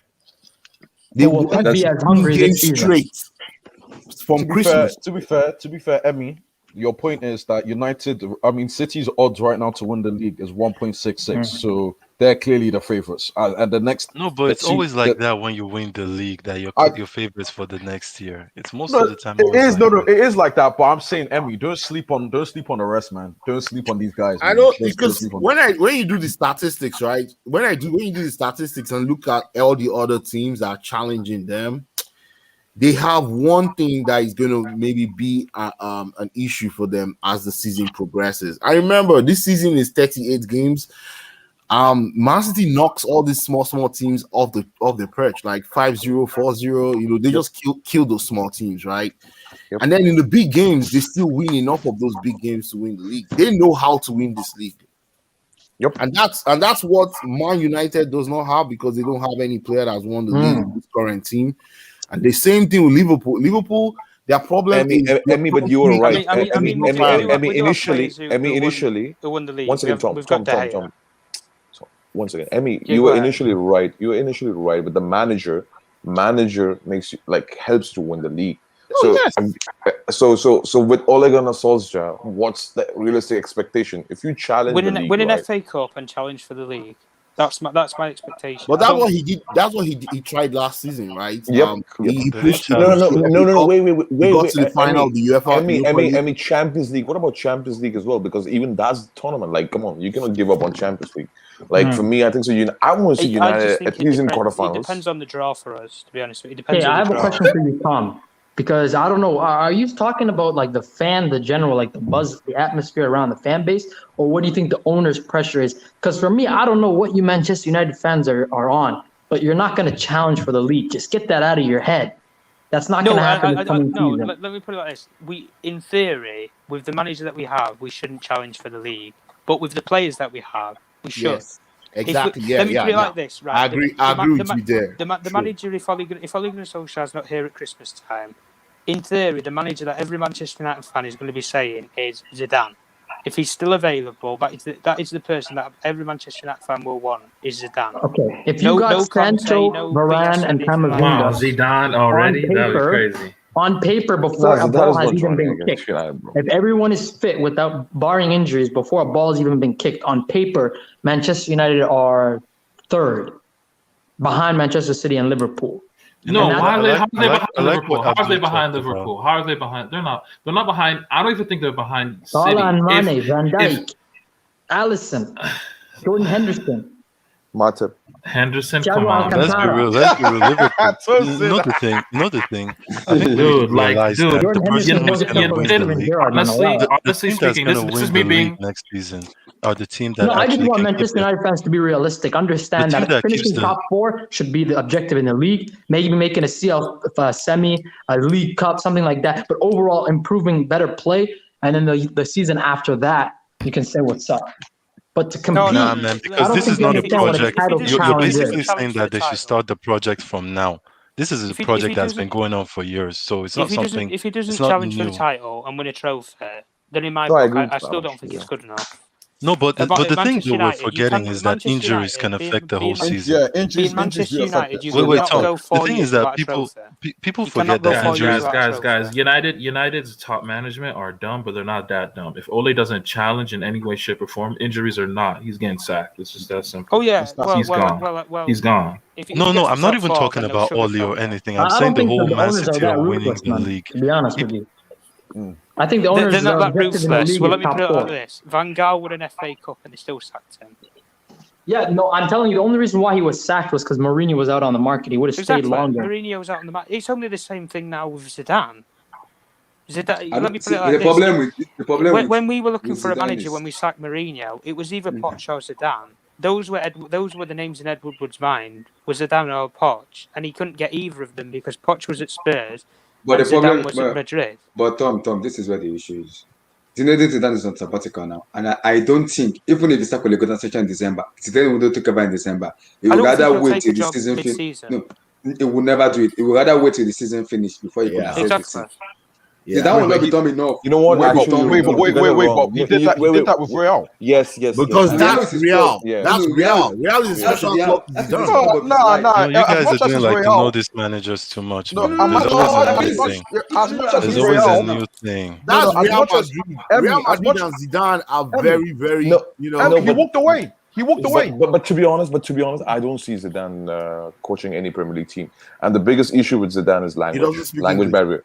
Language barrier. Yeah. Yeah, he doesn't speak any English. Yeah. So and even he said himself that like I'm not interested in learning English that much. Wait, but what about I think his Sarri dream, and all his this dream management? is to join His the dream's French national team. national team. Yeah. Yeah, I think he wants to take over from Deschamps. Guys, but you have to understand, guys, this is not FIFA. This is real life. If you get another manager, you're starting from scratch. The rebuild begins all over again. He might not be compatible with Pogba. He might not want Bruno Fernandes. Not necessarily. I disagree with that. No, I totally disagree with that. I disagree with that. I disagree with that as well. Totally. Man, that's so managers wrong. are coming to Manchester United because of the transfer budget. Abdul, Because you need to Pogba understand. promised Abdul, to get you need to players of their understand that choice. that's why you get a squad. Because when you get a squad, the manager might choose different players from that squad, but doesn't mean that that the whole project is done.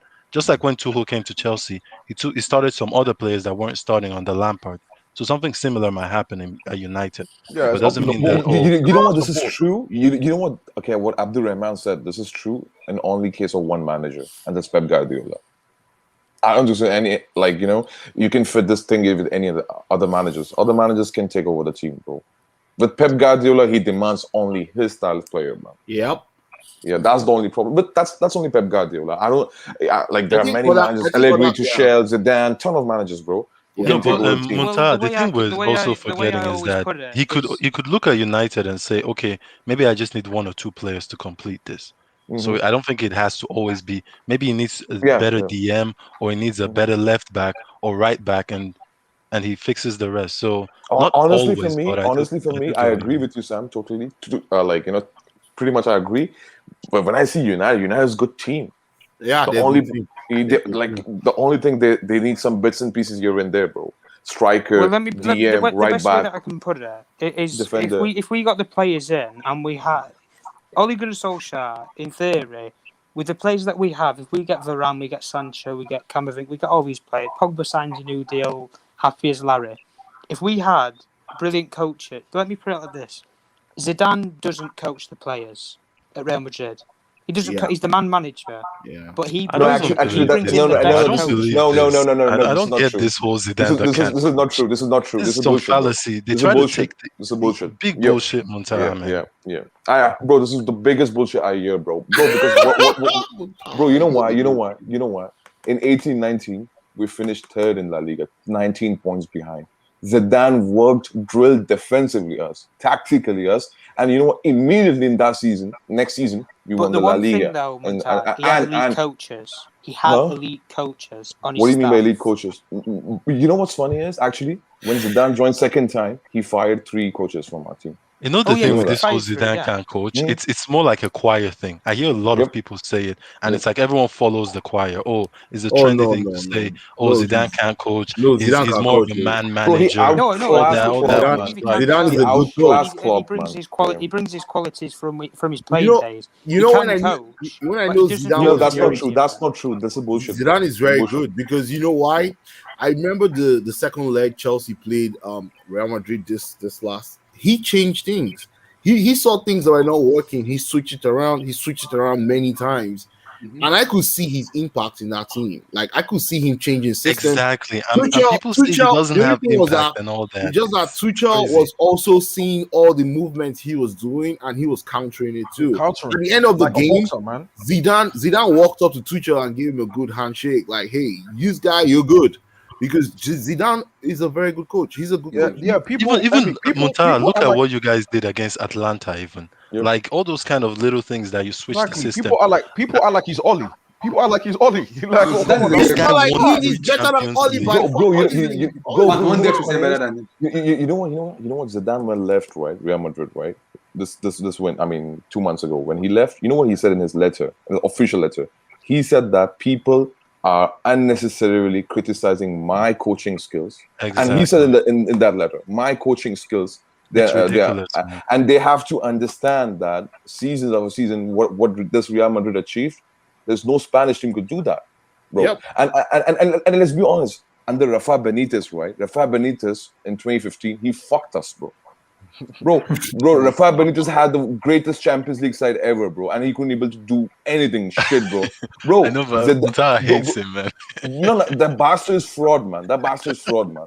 You know what? You know what? Zidane came back. He integrated Casemiro full time with the DM role. He integrated Toni Kroos, Modric. But you have to give credit to Benitez for bringing Casemiro back from Porto. No, actually, you know what? No, that's not true. Actually, no, because I'll tell you. Mourinho was ready to sell Casemiro, bro. I'll tell you. The reason we actually in the first time loaned Casemiro is because Xabi Alonso.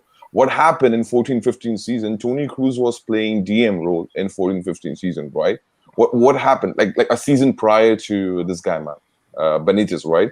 Last season of Ancelotti. Ancelotti plays with two midfielders and then one number 10. But what he did, he moved to 4-3-3, and Toni Kroos was playing as a deep line playmaker, regista, and he was the only one who had to do many jobs. And then you have Modric and James Rodriguez was playing as a 2-box. So what happened in that season? We realized we need a DM, and the Casemiro loan was ended in the Porto days. So he arrived actually prior to Benitez, and even when Benitez was there, he didn't play that much Casemiro. Benitez didn't integrate Casemiro to that extent. Zidane came and he integrated Casemiro full time. Zidane came and he integrated 4-4-2 diamond system, bro, which was like a kind of Ancelotti Milan type of diamond system, bro. He integrated, bro, and that changed everything, bro. He integrated Isco into team. He integrated Asensio into team. He integrated Lucas Vazquez into team. He actually integrated Nacho into team, bro. People don't remember all this thingy, bro. Like Zidane was the only guy who was backing Benzema in 17-18 season, where Benzema has the worst season, right? Zidane said, "No way, I'm benching Benzema." They come from the same village, man. No. Yeah, they come from. What's the name of the village? Like the great Rabamaja, they all come from Algeria. Okay. It's the same village. No. Muta, go look it up. Benzema, Zidane, Rabamaja. Even if that's the case, even if that's the case, right? Even if that's the case, right? It worked out.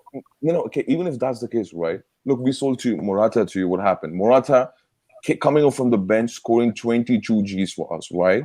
In that season, 16-17 season, right? He scored 22 games coming off from the bench, scored that season, bro. But still, Zidane, look at the eye for the talent. He said, this guy is not a starting material for my team.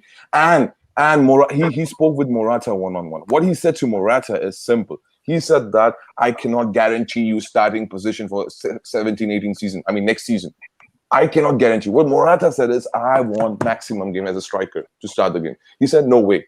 And he even kicked out James Rodriguez. Look what James Rodriguez did. He realized that James Rodriguez is not that potential of a player anymore for Real Madrid, bro. And instead of James Rodriguez, he integrated Isco, and Isco has best footballing career in 3 seasons, bro, with Real Madrid under Zidane, bro. That's his best footballing career for me, I think so. In his entire career, bro. 3 best seasons. And these bums, I mean, I'm not saying to Tom. Tom is very nice guy. I'm saying in general, the media, you know what? It's crazy, man. They need to stop that narrative. No.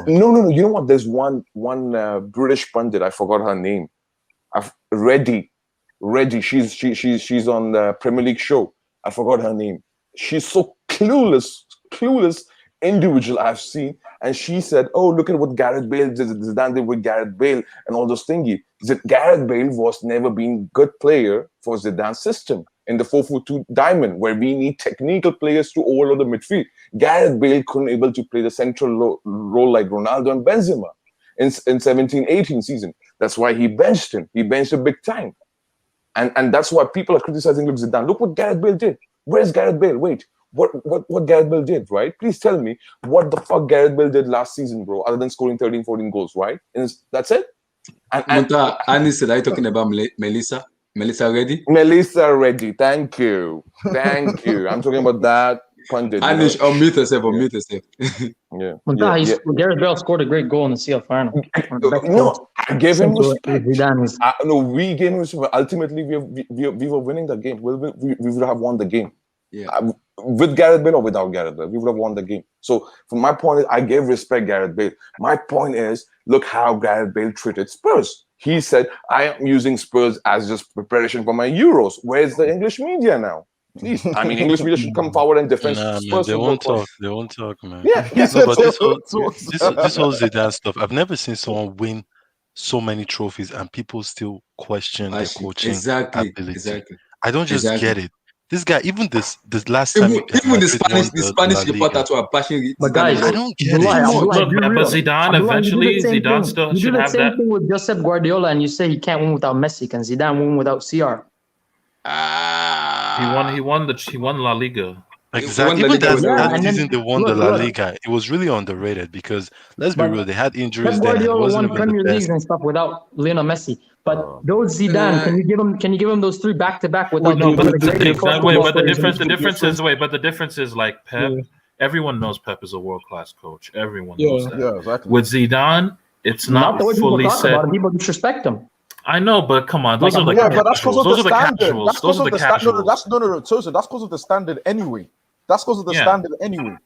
That's why he gets disrespected. Zidane has to he still has a chip on his shoulder where he needs to prove something. No. But you know what? Let me criticize Guardiola. No, wait.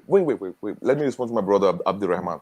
Okay, the problem with Guardiola, he got the world-class team with Bayern. Okay, and he lost embarrassingly twice back to back, and he was like, oh my God, clueless against Atleti. Let's be honest, Atleti was lucky. I'll give him that. Look what happened. Bro, he spent 1.2 billion pounds in 5 years, man, with Man City. Bro, what do you expect? 1.2 billion pounds, second highest after Barcelona, right? And that's 5 years, man. The last 5 years numbers I'm giving you. 1.2 billion pounds. Do your due diligence. Bro, how can I expect Pep Guardiola not to win Champions League? Yeah, dude. I mean, that's madness, bro. Maybe madness, Zidane will get his respect when he goes to another club and manage. No. With Zidane, right? If you get that team, let's say after Real Madrid, let's assume hypothetically, if Zidane joins PSG and again losing in semi, and joins United and spend 1.2 billion euro, we're going to say in the race. We're going to raise the same question: Are you a good manager to win Champions League? Bro, let's be honest, man. Dude, Pep is Zidane is never talked about on the level. When people say Pep is overrated or underrated or the greatest manager, they talk from the perspective that he's it's given that he's one of the greatest managers. For Zidane, it's not a given. Most people don't acknowledge Zidane. People always acknowledge Pep. Some people say he's overrated, but they acknowledge he's there.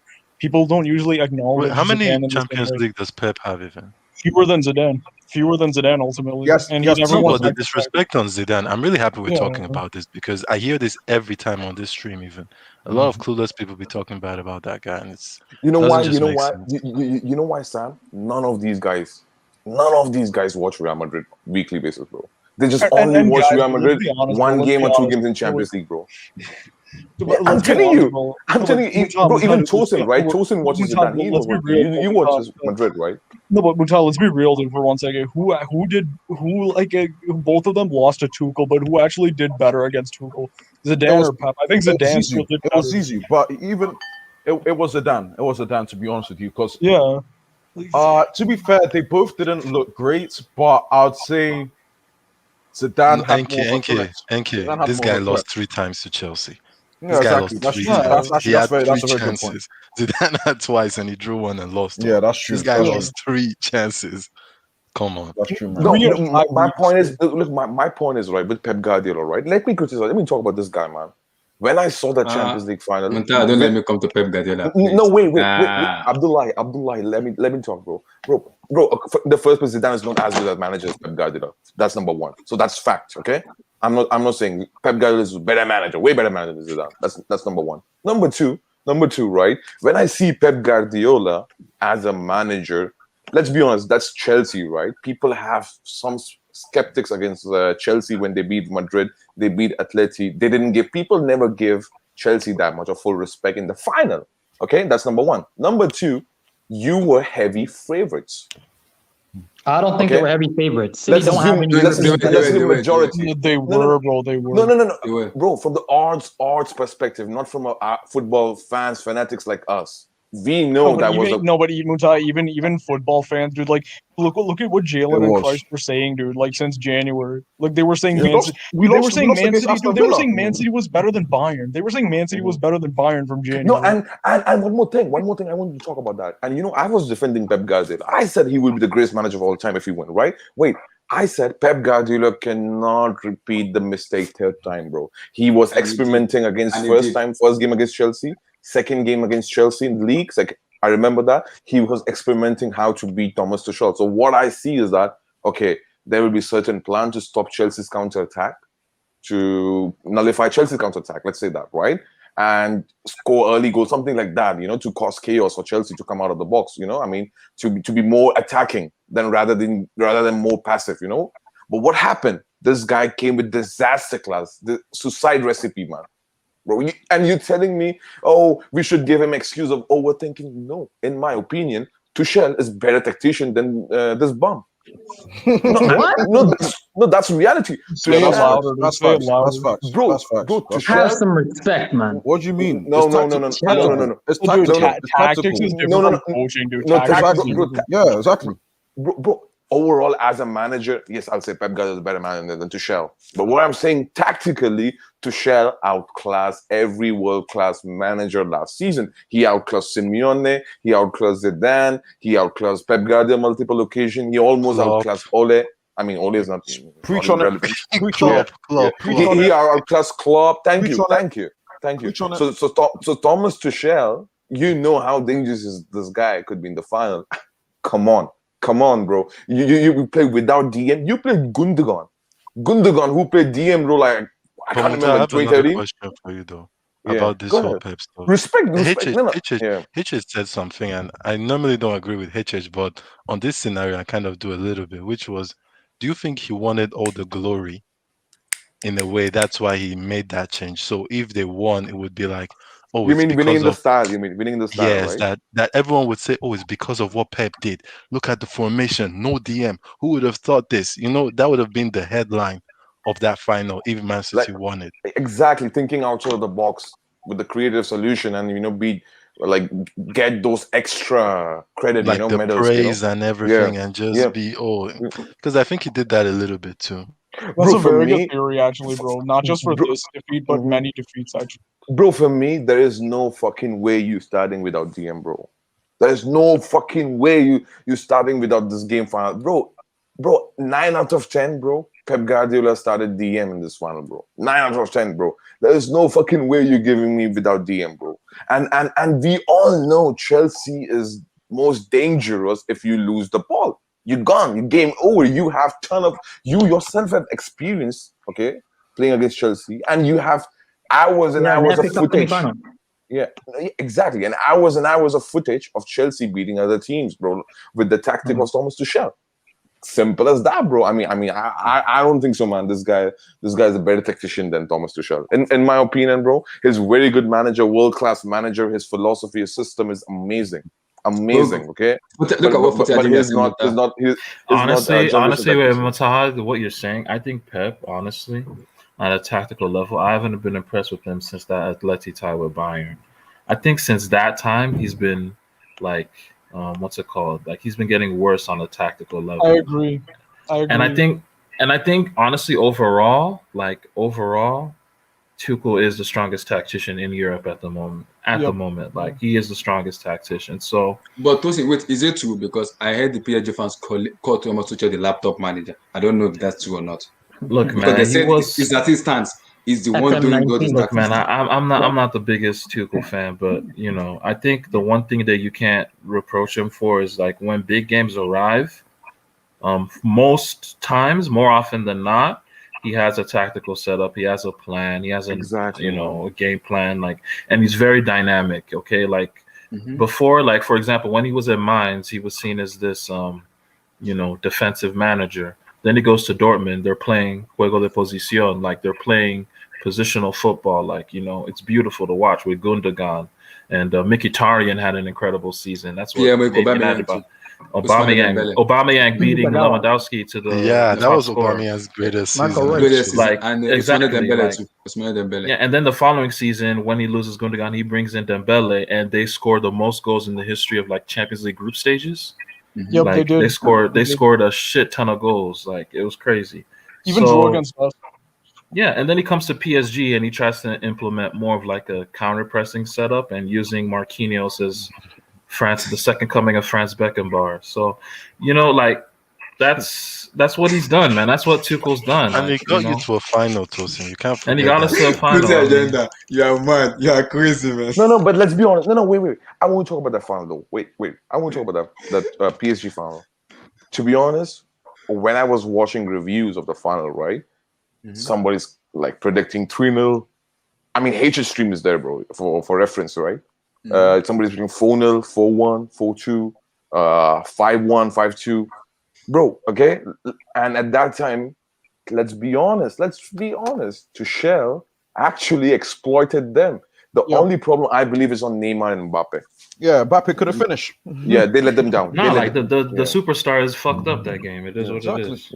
No, I mean, PSG did very well. The plan was there, clear, and let's be honest, bro. How many chances Bayern actually created? Open goal chances. Open chances.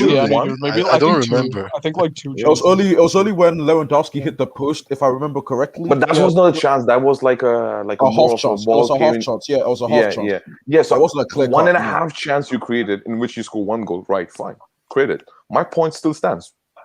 To Thomas Tuchel, let's be honest, right? If he would have someone like Peak Ronaldo up front of goal, or someone like, let's be honest, right? I can see upset over there. I can see Bayern Munich has been losing their final, bro. But anyways, my point stands is that Thomas Tuchel is best tactician, and low-key, he gives me vibes of 2005-6 Mourinho, man. Low-key. No comments. I mean, he's look, man. I can't even front. You know that UEFA coach summit thing that they do during the season, where a bunch of the biggest coaches from all the top clubs in the world come together for like a UEFA conference meeting.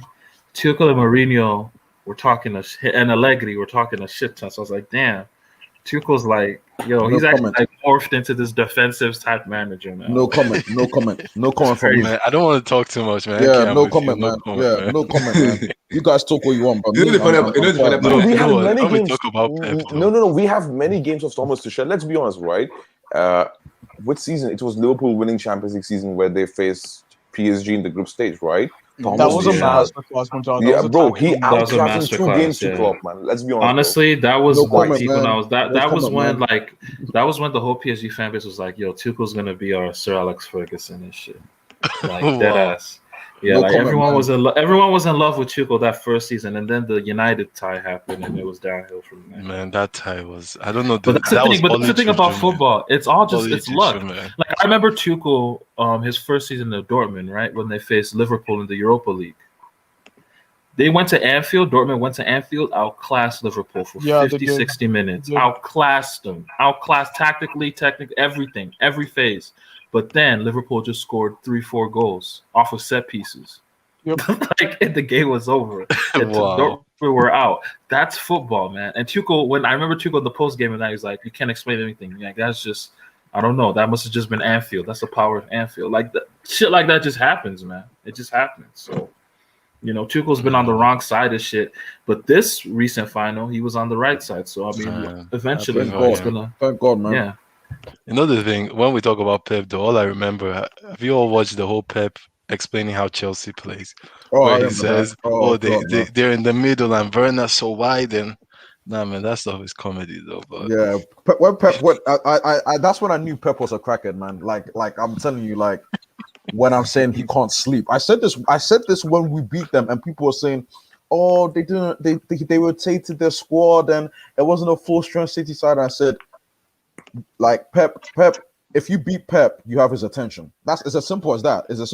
And he will devise a plan some way of trying to beat you. And unfortunately for him, and very fortunately for us, he couldn't do it. You know what I mean? It just is what it is. Pep's still a great manager. I have nothing bad to say about Pep, really. Let me hear what the guy said, what the people said. Yeah, there's space to join. You can join, yeah. Oh, and everyone at the end would want Pep at their team. Like Tosin, would you want Pep I'm at cool, man. PSG? No, I don't want. There's I don't there's want. space. I don't There's want. space. You No, could join Mucha, in you waves. wouldn't want There's Pep space. at Madrid. No, I don't want. I don't want. Guys. You know why? You know why? You know why? Left You know is why? You know open, why? You know why? Because Pep will he'll fall short with Perez. I'll tell you, and that will be very toxic. It's better to get a manager who's a low key yes man for us. Of course, Pep Guardiola has improved every season. He hasn't gone a season since he came into management without winning a trophy. Oh, you He's can't count about cups? Just lifting a trophy, yeah. By the way, by the way, I mean, dude, I'm not counting any of those Abdurrahman. Bundesliga titles. Dude. I'm not counting any of them. Abdurrahman. People said that Pep Guardiola was the guy behind Barcelona. Yes, I give him credit. Yes, 100%. But people act as if he didn't spend a single penny. Do you know how much Pep Guardiola spent in 4 seasons with Barcelona at that time? 300 million euros. Check it out. The amount of players he signed. I say the year. What year was that? From 2009 to 2012. Okay, so if you're giving the credit to that tiki-taka system had nothing to do with Pep. He didn't say that. He didn't say that, man. He didn't say that. Why do you do this, man? Why do you do this, bro? I never said that, bro. Why you're misquoting me and putting words in my mouth? I never said that. I said that I give him credit, but it's people act as if he just used La Masia products 100%. That's not true. That's not reality. This is called football, though. I remember he was using a Cuenca. He started Cuenca in a huge final. He started a bunch of Ibrahim Teo, Christian Teo and shit. No, he did. But look at the players he signed as well. Okay, let's not act as if he didn't sign. He signed Piqué. He signed Dani Alves. He signed Ibrahimovic. He signed David Villa. So he signed some of players. Fabregas. Alexis Sanchez as well. Yeah, so look at those profile names, man. They're not small players, man. They're not just academy players like Ibrahim Efele or someone like that, bro. They're bigger. Fair to Pep, he does say that he's not a good coach without good players. He said it multiple times. Well, you have to. He knows that. No, but that's reality, bro. That's reality. Yeah. I mean, every manager, I should say, like, you know, in that case scenario, that's by default, we know. But the point is, people act as if Pep Guardiola just deal with the La Masia thingy and just won like in his 4 years with Barcelona. That's not reality. Second, with Bayern Munich also, he got a ton of players. In Bayern Munich he spent less because they have players at that time, and they signed Lewandowski. They signed Douglas Costa. I remember they signed. Can't remember Kingsley Coman. Yeah, they signed Kingsley Coman. Kimmich as well. Kimmich. Yeah, Joshua Kimmich. The Götze account was Götze a Pep signing? Of course. Yeah. Okay, it was more of a board. It was more of a board. Okay then. No, but the thing is, Pep Guardiola was supposed to come in like they decided on Pep like January of 2013. So. Yeah. My point is, I give props for Barcelona. I give him props for Barcelona, and I won't say anything with Barcelona. Okay, that's not even an argument, bro. My argument is with Bayern. And even if I forget Bayern those 3 years. It happens with great manager, right? We've seen with Fergie, we've seen with Mourinho, right? Fine. Mm-hmm. Okay. What about Man City? Man City is not a flipping. You can pretty much deny. From a season one. About Man City. People will say I'm hating on Pep Guardiola. Wait, Abdullah, wait. Go for it. Prior to his arrival at Man City, they have Sterling, they had Aguero, they have Company, they have KDB, they had David Silva. Let me remember, man. Fernando was still there. Vincent Company. Fernando, they had Kolarov, who was a very good. Kolarov. So I mean, he had a ton of players, man. So you cannot tell me truly that Pep Guardiola actually made this players. So if we scrutinize furthermore, right, into Pep Guardiola's profile at Man City, let's do it. Which player he actually signed and integrated really well? I'll give him Foden. I'll give him Bernardo Silva. I'll give him kind of Gundogan. Yeah, I'll give him. No, but Sterling wasn't his signing though. Raheem Sterling. No, I'm saying his signing. I'm talking about his signing. His signing is Raheem Sterling because it was one of No. Sterling was Pellegrini's, bro. Sterling was before. Yeah, Sterling was before, bro. The thing is that these players though they hit different height with Guardiola. Yeah, they did. He took them to a next level. He did, and I give them credit for that. I give him credit. He did take them to another level. No, but where's Champions League now, my friend? 5 years. Where's the proof? Where's the proof of the another level? Yeah, where's the proof? That's literally what it is. That's the team I love. I mean, my brother. You know, so I'll just say this over here, man. Pep Guardiola. Wait, time out. What did Abdurrahman put on the comment? Let's see this. He's talking to Muta until you can name a more successful manager. He didn't destroy football. He didn't destroy football. He didn't destroy football. In past decade, you must respect the man who destroyed football. Okay. I respect the man who destroyed actually Abu Dhabi Bank. Yeah. Bank of Abu Dhabi. Yep. Man, y'all hating, man. Pep is still he's still great. We know him, man. Tosin, you know I'm not the biggest Pep fan myself either. The problem is that people don't want to take criticism for Pep. It's almost like he's this manager that has done everything. You know the funny part on HH, I had this conversation, and I already told HH, especially NASA and Park, I told them, and even told certain fans.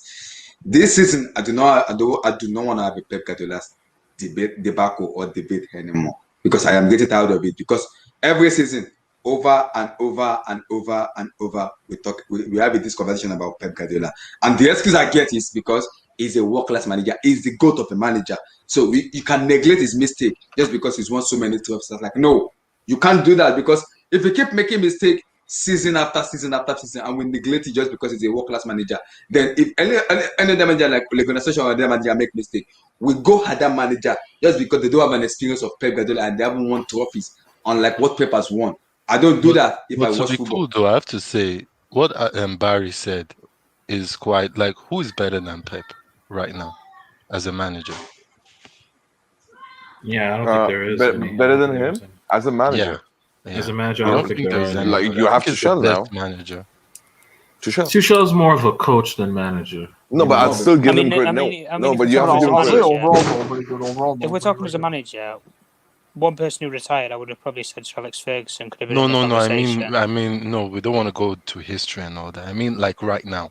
Oh, right he's now. The best. Right now, he's the best. Yeah. Right now, he's the best. There isn't any. No, you don't want. No. That's actually a very wrong word to say. His best. I'll say he's the most consistent.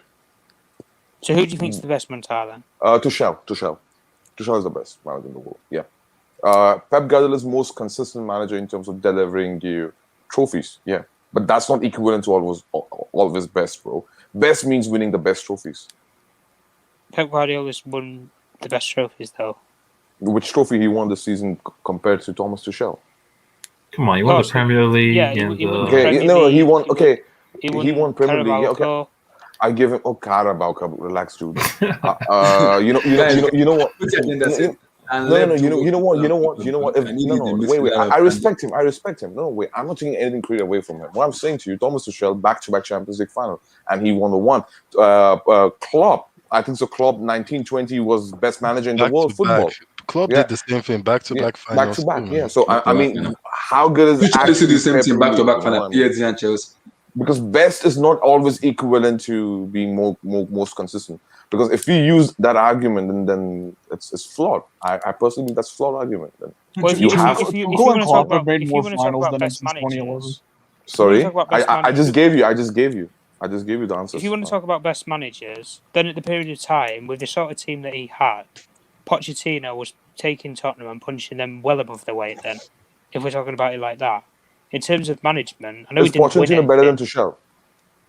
Not right now, no. But with the team that he had... Even last season, though? No, he had Kieran Trippier, Eric Dyer, Alderweireld, and Danny Trippier is not a bad player. Wait. By that logic, Roberto Martinez should be higher than Pochettino. What, because he won an FA Cup with Wigan and got relegated? Yeah. No, but he won it. He won the biggest trophy as well. No, but my thing even is why isn't Zidane in this conversation, though? Wait, like why isn't Zidane in this conversation? Because you don't have a job. No. I'm saying this is the problem with United fans. United fans have a secret agenda, and the agenda is because they count Premier League trophies with the Fergie. You know, oh look, he won every year. He's most consistent manager, his best. That's not the reality, actually. Because if we see season by season, actually Fergie was not always being the best manager in the world football. If you but even without trophies, I still think you don't have to have trophies to be one of the best. You don't have to have trophies to be one of the best. No, that's not true. That's not true, actually. So I disagree. you've got to have trophies if you. You can have one season without trophies, but not multiple seasons. Let's say without trophies. By that logic, by that logic, Bielsa should be the best manager in the world, or one of the best managers in the world. Alison, how you doing? Did I get it right? I'm not sure. I'm sorry. Good pronunciation. I'm sorry, guys. As an African, I'm from Yoruba, so it's difficult to pronounce this name. Let me just call you Alison. That's fine. So you said Tuchel has never lost to Pep since the Bundesliga days. That's a lie. Yeah, that's not true. Yeah, that's I remember he lost like 5-1. Yeah, it was 5-1. That was the very first meeting between them, and that was a very bad loss, actually. Abdullah, I think you remember when we checked this. This is another rumor that a lot of people carry. I've noticed this in this whole Twitter world and everything. No, I can tell you exactly what the results were. One person says something wrong, and then everyone follows it. The first game was 5-1. Okay, then the second game was 0-0 in Dortmund. That's when Tuchel started using the 5 at the back. And then I think Tuchel... Then the last game was the DFB final, actually, DFB Cup final. That was 0-0 and went to penalties, and Bayern won on penalties. So, But that's the thing. Like, he learned from that 5-1 game, because I remember that game because he expected Bayern to play more on the ground, but like Boateng was just spamming long balls that whole game, and they got undone by a bunch of long balls in that game. So. Now we wonder why Tuchel lost against Sam Allardyce. The long ball master 5-2. But like the whole Ferguson stuff, like you said, trophies don't matter. But isn't that why he's also the greatest manager, because of those trophies?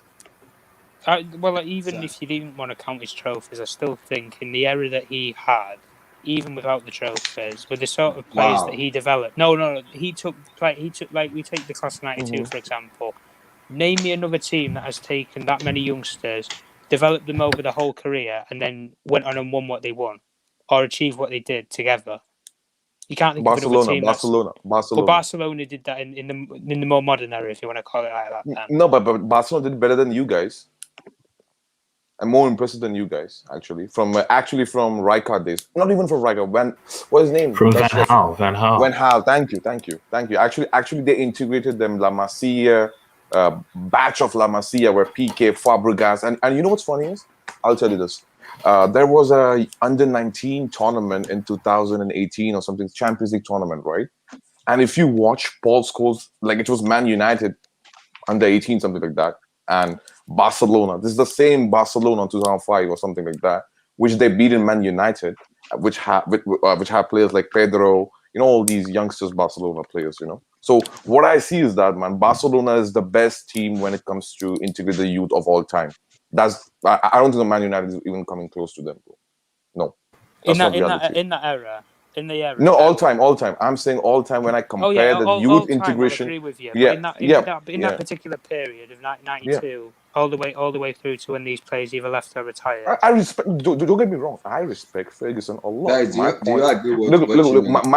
my point is Ferguson have underachieved in Champions League throughout the season. You have to acknowledge that. If you cannot acknowledge that, then you are blinded with that.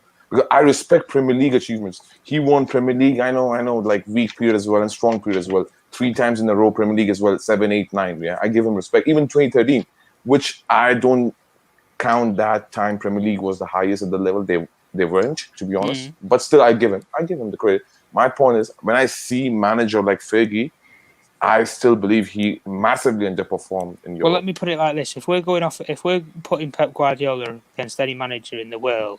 In theory, let's not beat around the bush. With the track record that they have, you would choose Alex Ferguson. If we're talking about any manager at all, I don't care about trophies. I don't care about anything like that. In terms of on the day, Sir Alex Ferguson. On the day, Pep Guardiola smashed Sir Alex Ferguson twice in the Champions League final. On the day, I think it was Pep Guardiola is, forget about better manager. He is better manager. I think so. He's better tactician than Alex Ferguson. He's a better tactician, but I don't think he's a better on the manager. I day, don't think he's a better on the manager. day. No. What I see is that on the day, I think so. Pep Guardiola's gone to all these clubs and he's had umptious amount. He demands money. Wait, but your argument was trophies. Hold on. Look at your front Ferguson bought players for £5 or £6 million and turned them into £100 million players in a couple of years. That's not true. That's not true. That's not true. Wait. Didn't Ferguson broke the record with Van Nistelrooy, with Cristiano Ronaldo, with Rio Ferdinand, the most expensive there you go, defender? Ronaldo, Ballon d'Or player. What about wait. Rio Ferdinand? Wait. Did a similar thing with Messi. Okay, wait. The point is, Ferguson spent a lot. There was an article I read from I can't remember, Sky Sports or something like that. I think Ferguson, in his entirety of his footballing career, I think he spent 600 million euros, something like that. And if you compare those numbers of today's, I think so it will easily cost, like, if you see inflation rate right now, so it's easily more than 2 billions. More than 2 billion, easily. How much did they buy Bebe for?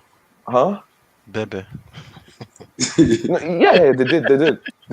No, I'm giving respect to Ferguson, but I still believe that Ferguson is great manager, one of the greatest manager, 100%.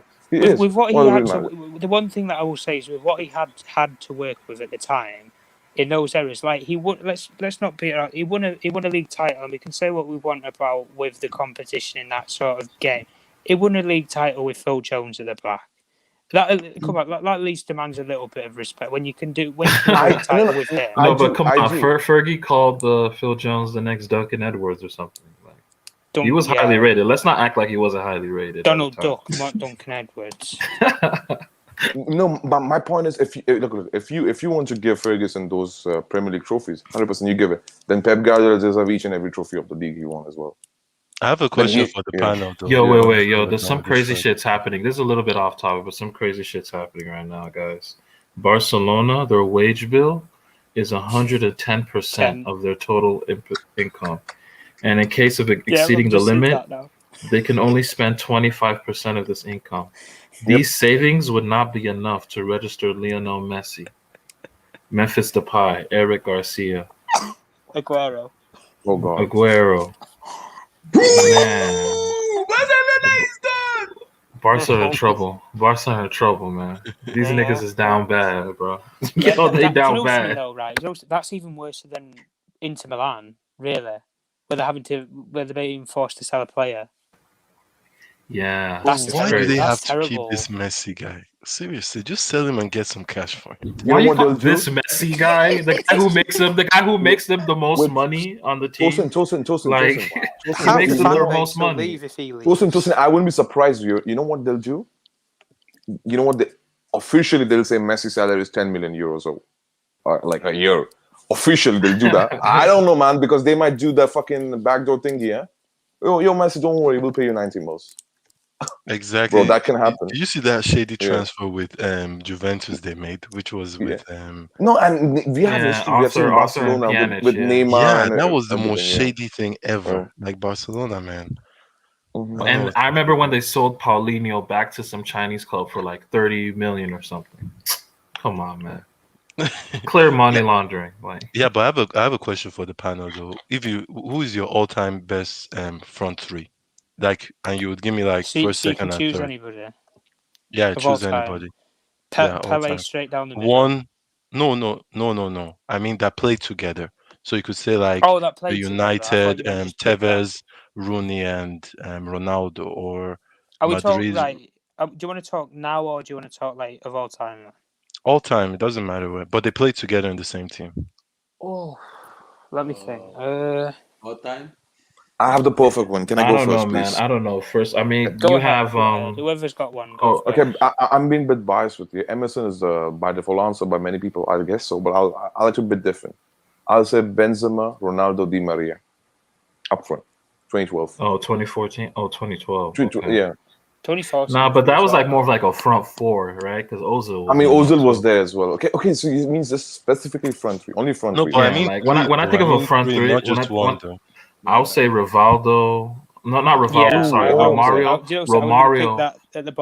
I'll pick the one from '97 Copa. Romario, Ronaldo, and Rivaldo. and Dino. I think that one was crazy. The 148 Genders, that's exactly what I was thinking. That one was crazy. And then there's I mean, I'll give some shout out to the Dortmund one that had Mario Götze, Shinji Kagawa, and Robert Lewandowski. Yeah, that was a really good one. I mean, let's not sleep on the Liverpool one. To be fair, the Firmino, Mane, Salah. I know it's no, but actually, I really like the United one too. I really like the Tevez finals back to Tevez, Rooney, and Ronaldo though. You know what? You know what? Tevez, Rooney, and Ronaldo is good. Is good. They were scary, man. They were scary. Yep. I'll never forgive Tevez though. Manchester. Yeah. Nah. The reason why y'all lost Tevez is because but you bought Berbatov, and Berbatov was benching him, so he had no choice, man. I still don't care. Go to America or something. I don't know. Go back to Argentina. But I think it's unfair that you guys benched that guy because what he did for you. Yeah, when we. Oh yeah, I think it's unfair that we benched him. But even if we didn't buy Berbatov, I don't really care about put rivalry aside. If you're at Man United, you won't go to Man City or Liverpool. Just as if you're at Chelsea, you wouldn't go to Tottenham or Arsenal. Really, with the rivalry. Let's put it like this. If Messi went to Real Madrid, half the Barcelona fans would end up dying. Exactly the same if it was the other way around with Ronaldo. No, but you can't use Messi because Messi grew up from the academy. I think like Tevez. Yeah, I'm just using it as an expression now. No, I'm just saying like Tevez was in West Ham. No, you can use Figo. You can use Figo example. You can use Figo for example. There you go. Yeah. Yeah, I mean, those are some good front threes. You know what? I mean, but then there's MSN. There's always MSN. Right? You know what I'll say this. The only problem is centre forward position in this front three: Robin, Ribéry, and Mario Gomez. The one thing though, I'll say though, when we talk about football, or Mandzukic. I've got a question. I've got a question. Do we now in the modern game? Do we honestly think that the game's going to be soft now? In terms of decisions, fouls, 100%, brother, 100%, bro. The game used to get away with anything. Yeah. If you put a boot above the shin, you sometimes get away with a yellow card. The biggest pet peeve, though, the biggest rivalry in terms of players that I've ever seen, though, was Roy Keane and Vieira. That was war. Yeah, that was war. That was war. Yep. I think they're the two greatest Premier League midfielders ever, man. Both of them. Like that's how I look at them, man. I put a lot of reverence. What does everyone think about Vieira at Palace then? Just to go off topic. I mean, look, man. When he was at Nice, he was good in that first season. Like he introduced a lot of good players, like Youssef Attal, Casper. He had Saint Maximin. Saint Maximin was like his. It was the Saint Maximin team, really. It was just about Saint Maximin doing these individual feats. It can be the Zaha team now. Yeah, but now, like, I think the richest guy. What you're saying is true. They cannot register any new players. Memphis Depay, Sergio Aguero, Garcia, or Emerson Royal. Oh yeah, bro. They gotta get rid of a lot of. They gotta get rid of a lot of salaries, man. So they have to sell Messi, Griezmann, Dembele. No, but isn't this incompetence? Isn't this like showing incompetence? Because I don't just. They sold Junior Firpo though. Yeah, to Leeds United. So they're already setting account to Wolf with option to buy for 20 million. 20 million. Well, they need to get rid of some of the older players, I think, to be honest with you. You can have experience, but I think they've got a little bit overboard with some of the players. They literally rescinded a dude's contract. Damn. And they were trying to rescind Umtiti's contract. They're trying to bully Umtiti out of 20 million euros. Like they didn't make that. Were you the one I said? Were you the one I said this thing last time? When I was talking about Mauricio Sarri. That. Oh no, we said pay him off, pay the contract. You remember when I said it? That I said Chelsea fans they have psychopaths in their head. Sometimes they behave abnormal, and sometimes they behave normal. I remember very well that season Mauricio Sarri was a Chelsea manager. He doesn't want to leave Chelsea, but just because of the pressure, he wants to go back home. He went back to Juventus, and it wasn't a fun for him. I remember that season in Chelsea. People were saying wanted to see Sarri, but now my question to them was like, the Chelsea fan was like, "Fuck Sarri, bro. Fuck Sarri." They want him to go just because he didn't produce the Sarri ball. I think Sarri missed Italy though. To be honest with you, see, look at what he was saying. He said it here. He told Gatsky, "I wanted to keep me from Chelsea." Today, I said it was a mistake to want to return to Italy all cost. He also continued by saying, "He missed the Italian league. I made a mistake. 100%. I don't have to leave Chelsea, but I wanted to return to Italy. It was an error." By the way, Abdullah, Brazil versus Peru lineups have been there, man. Yeah, I've seen it. Yeah, What's the lineup? Who's playing? 4-2-3-1. 4-2-3-1. Is Thiago playing? Thiago Silva, Marquinhos. Yeah, Thiago Silva, Marquinhos. Danilo, Lodi, Wait. Casemiro. Is Fred playing? Yeah, Fred is playing. Where does this Everton guy play for? Everton. Everton. Guys! Big news just dropped. Big news just dropped about Mbappe. Please don't send me from a guy I really trust. Okay, is in favor of Madrid or let me read it. Let me read. All right. Kylian Mbappe will not renew with PSG. The idea has already been in mind for a long time, but his decision is firm. Like a lot, he would play until 2022 in the Parisian team, but he will not extend his link to PSG. The dressing room already knows this decision, the PSG dressing room. The Mbappe thing is directly related to Messi. The only possibility of seeing Messi with the PSG shirt is that Mbappe comes out in the summer. As I said, the decision not to renew Mbappe is firm, and PSG has already sent the Argentine an offer. So wait. So who's about this? Mohamed Bouhafsi? No, the guy. He's like a Spanish. He works for Diario. He works for Diario AS. Diario AS. Okay. Wait, when does Messi's contract expire? His new contract. It's already expired. Dude, Messi's unemployed. He's unemployed. Messi's no, but I thought right he now. has a new contract already that they're signing. No, they haven't signed they've offered They've offered it, but he hasn't. Yeah, right now he has no club. Oh, I thought he agreed to sign it. Even. No, not yet. Oh, okay. He didn't sign anything. He's a free agent right now. Yeah. Bro, you know what, low key? This is my problem with Barcelona fans, and I I use United as an example of this. Oh God. No, in the good way. Don't worry. I thought you were going to say that. No, don't worry. No. You don't let me self-proclaim that I'm the most objective guy, as Abdurrahman claimed. So I'm also proclaiming myself. Anyways, what I use is that yes, Messi is the greatest player and all those thingy, whatever, right? But I believe Barcelona as a footballing institution will easily last without Messi as well.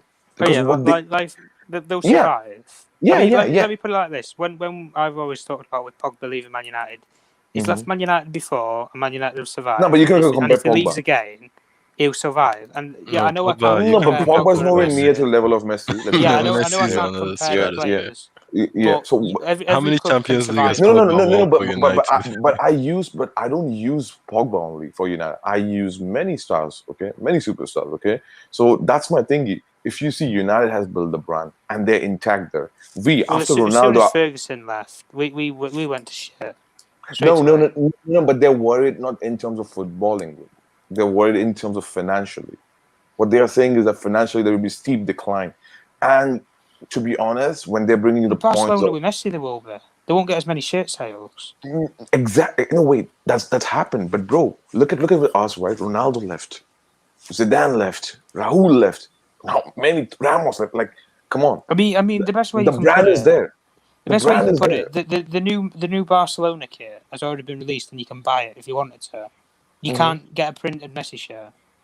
If you noticed, if you went on Barcelona official page and tried to get a Messi shirt, you can't do it. Tom, listen first. Listen. The point is not that. The point is, yes, you cannot replace like Messi publicity or marketing level, right? Fine, but you can get players like Erling Haaland after that, who can at least get the 50% of numbers, or like someone else, like Jadon Sancho. I'm just giving an example. Oh yes, Sancho's going to sell bloody hell well over the shirt. Exactly. Same with Varane. Varane will sell shirts. No, like for you guys might be, not for us though. That was not for Real Madrid, but for Man United. So Mutar, who's Madrid getting though? Who's the star player Madrid is getting? Right now, it's only my Karim, bro. They're just too obsessed with Mbappe right now. That's it. So if they can get Mbappe doesn't solve their problems though. Mbappe doesn't. No. Mbappe only solve their problems. Their bro. We have suffered from this pathway from 2007 to 2009, 10. This is nothing new. Let's put it like this: Real Madrid are going to suffer if both Varane and Ramos have ended up leaving.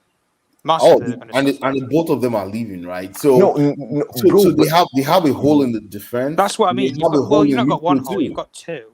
No. That's not true. I'll tell you. Many people might not buy this thingy. Militao, what he performed last season, and what the way he's performing in Copa America as well. Right, that's one player. I mean, he's at the level of, or not, okay, slightly level lesser than Varane, but he's there. That's one player. I'm naming other two. Do you know that all the La Liga defenders, right? Whatever you guys on other clubs like fantasize about, like Pau Torres, like Jules Koundé. You know what the agent said, that two of these players, they're interested, and they're only interested with Madrid. Two of the agents, you can see that. You can see. Last year, Koundé's team or Koundé's agent and Sevilla refused. I think Man City went for him before Diaz, right? Do you know how much? Do you know how much they demanded for Koundé? They demanded 67 million pounds, right? No, they went for Koundé. No, they said 80. Was he 18 million pounds? Yes, okay. yes. And even as of now, they're rating Koundé 80. Yeah. No, he's not 80 now. He's not 80. No, his release clause is around 80 million. Yeah. So what they're saying, you trigger the release clause of Koundé and you get it. What we are saying is that let us get our capital back by this season, so fans are allowed, so we can easily afford Koundé's transfer fee or release clause. And if not Koundé, it's not Koundé. Why do you miss out? Emmy, listen. And if not Koundé, hear me out. If not Koundé, Pau Torres, and even he's 60. So like even if he goes, no, but he's better. No, look, bro. I think he's a better asset at the age of 22 than many defenders. Yeah, I like Pau Torres. He's good. He's 22. He's 21, 22. He's very young. So. And for me, I think so. He has massive room for improvement. 100%. Well, let me put it like this. Do you honestly right? Let me put it like this. Before Ancelotti went to Real Madrid, Varane and Ramos were still Real Madrid defenders, correct or not? Yeah. Before Ancelotti went. Yeah, before he took the job, they were both still at the club. Okay, yeah. They were still both at the club, right? Yeah. Now, when he goes in there, he's already lost Ramos, and if he loses Varane. What is Carlo going to be thinking? Well, I've lost both my defenders. When I joined, they were here. Now, when I'm here, they're not. Oh, right, I've got two holes. We've just extended the stadium. But this is my problem. Wait. Ramos already made it clear he was. Hear me out. The problem is you're assuming two holes, which is not actually true. It's only one hole, which is Ramos, because Varane hole has been actually filled up last season. And you'll see the season, bro. Varane's hole has been filled up last season. That's why we are not holding Varane that much. That's why we're not holding Varane that much, bro. If we want to keep Varane, we'll keep Varane. And nobody can sign us from us. But the point is, we don't see Varane as a big of a hole to fill. The only argument you guys have... No, but you guys... No, listen first, bro. The point is, the only key case you can make is Ramos, which I agree totally is a big hole, but he's like such a great player. You cannot replace pound to pound like Ramos. But what you do is that you invest on the younger, cheaper players like Pau Torres as well. Yeah. No, you can't replace it. You can't replace the leadership that he's got. Ramos is greatest centre back of all time, or at least in the modern history. You cannot replace Ramos pound to pound. But what you can do is that but what you do is that you change the system by buying two players additionally, which is we did with David Alaba. Okay, David Alaba was nowhere near to the Ramos shoes. I get that. Wow. No, I get that. Did you see his breaking news that Barcelona cannot register any new? No, we know.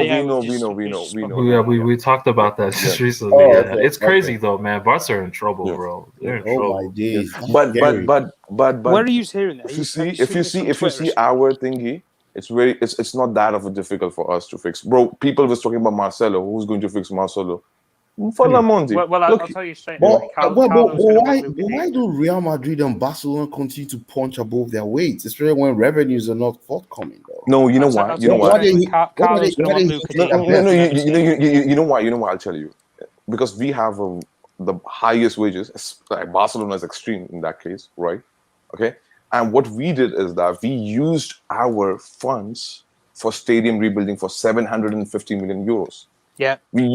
We used that immediately in this what do you call it? In the saga of pandemic and all this thingy, right? Pre-pandemic. No. Actually, we decided pre-pandemic. Actually, we decided in 2005, man. This project, but the point is, what we did is that we took initiative to kick off this project immediately when pandemic was there. So what we did is that when pandemic hit, we said 750 million, invest those funds instead of rebuilding thingy. And you know why and how? The reason is that because we got the advantage of 150 million euros additional revenue on that investment. So the point is, bro, yes, so that's why we don't have a liquid cash now to go out and get the players. You know what I mean? The transfer. So how we can get a players, right? We can get the players by the revenue generation of this coming season now. So this season, right, 75% of fans and Real Madrid have the highest average attendance in the Europe when it comes to second, not first. Second. How many people can the Bernabeu take? 80,000? 81. Yeah. 81. 81,000? Yeah. And we have second most expensive ticket after Arsenal, by the way. Arsenal? Oh, wow. Arsenal is number one. Arsenal is number one. No. Arsenal is number one when it comes to most expensive tickets and season tickets. Do you know that you cannot get an Arsenal ticket for any amount in London? Not even outside London. It's so expensive. Exactly. No, but you don't get any scalpers for no reason, man. For no reason. There's no scalpers selling. Sentiment, man. Sort your club out for no reason. The ticket prices is that high. For no reason. So Emmy. We generate, and in a normal season, we generate close to €1 billion, and out of which that's what we are saying. So close to €1 billion, and what they are saying is that with this stadium plan, it will be above €1 billion every year. Well, Muntar, the one thing that I will say though with Real Madrid forecasts and actuals are very different, right? So no, even if it's actual figure, €1 billion, €899 every year. Every year, €1 million. One thing higher than Man United, by the way.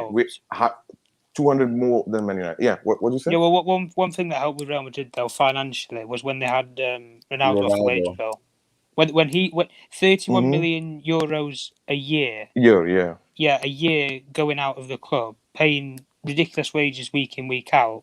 Financially, that helped fund possibly the stadium rebuild. If you want to put it towards pushing towards something, that's what that sort of money took away. Because as soon as Perez has been sitting there squeezing every penny out and every dime that he can pay Ronaldo with, and as soon as he's left, he doesn't have to do that. He can just rank up the dosh. And you know what's funny is? I'll tell you. 650,000 euros a week with Gareth Bale as well as going to. This is last season, by the way. So we pay 650,000 euros a week to Gareth Bale. So that's going to be out of the book by the end of next season as well. Yeah. Monta, why did you want the Super League then?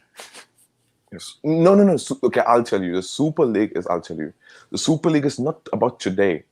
Because what Perez said is that in this pandemic, we have made a loss in terms of revenue of 400 million euros. Correct.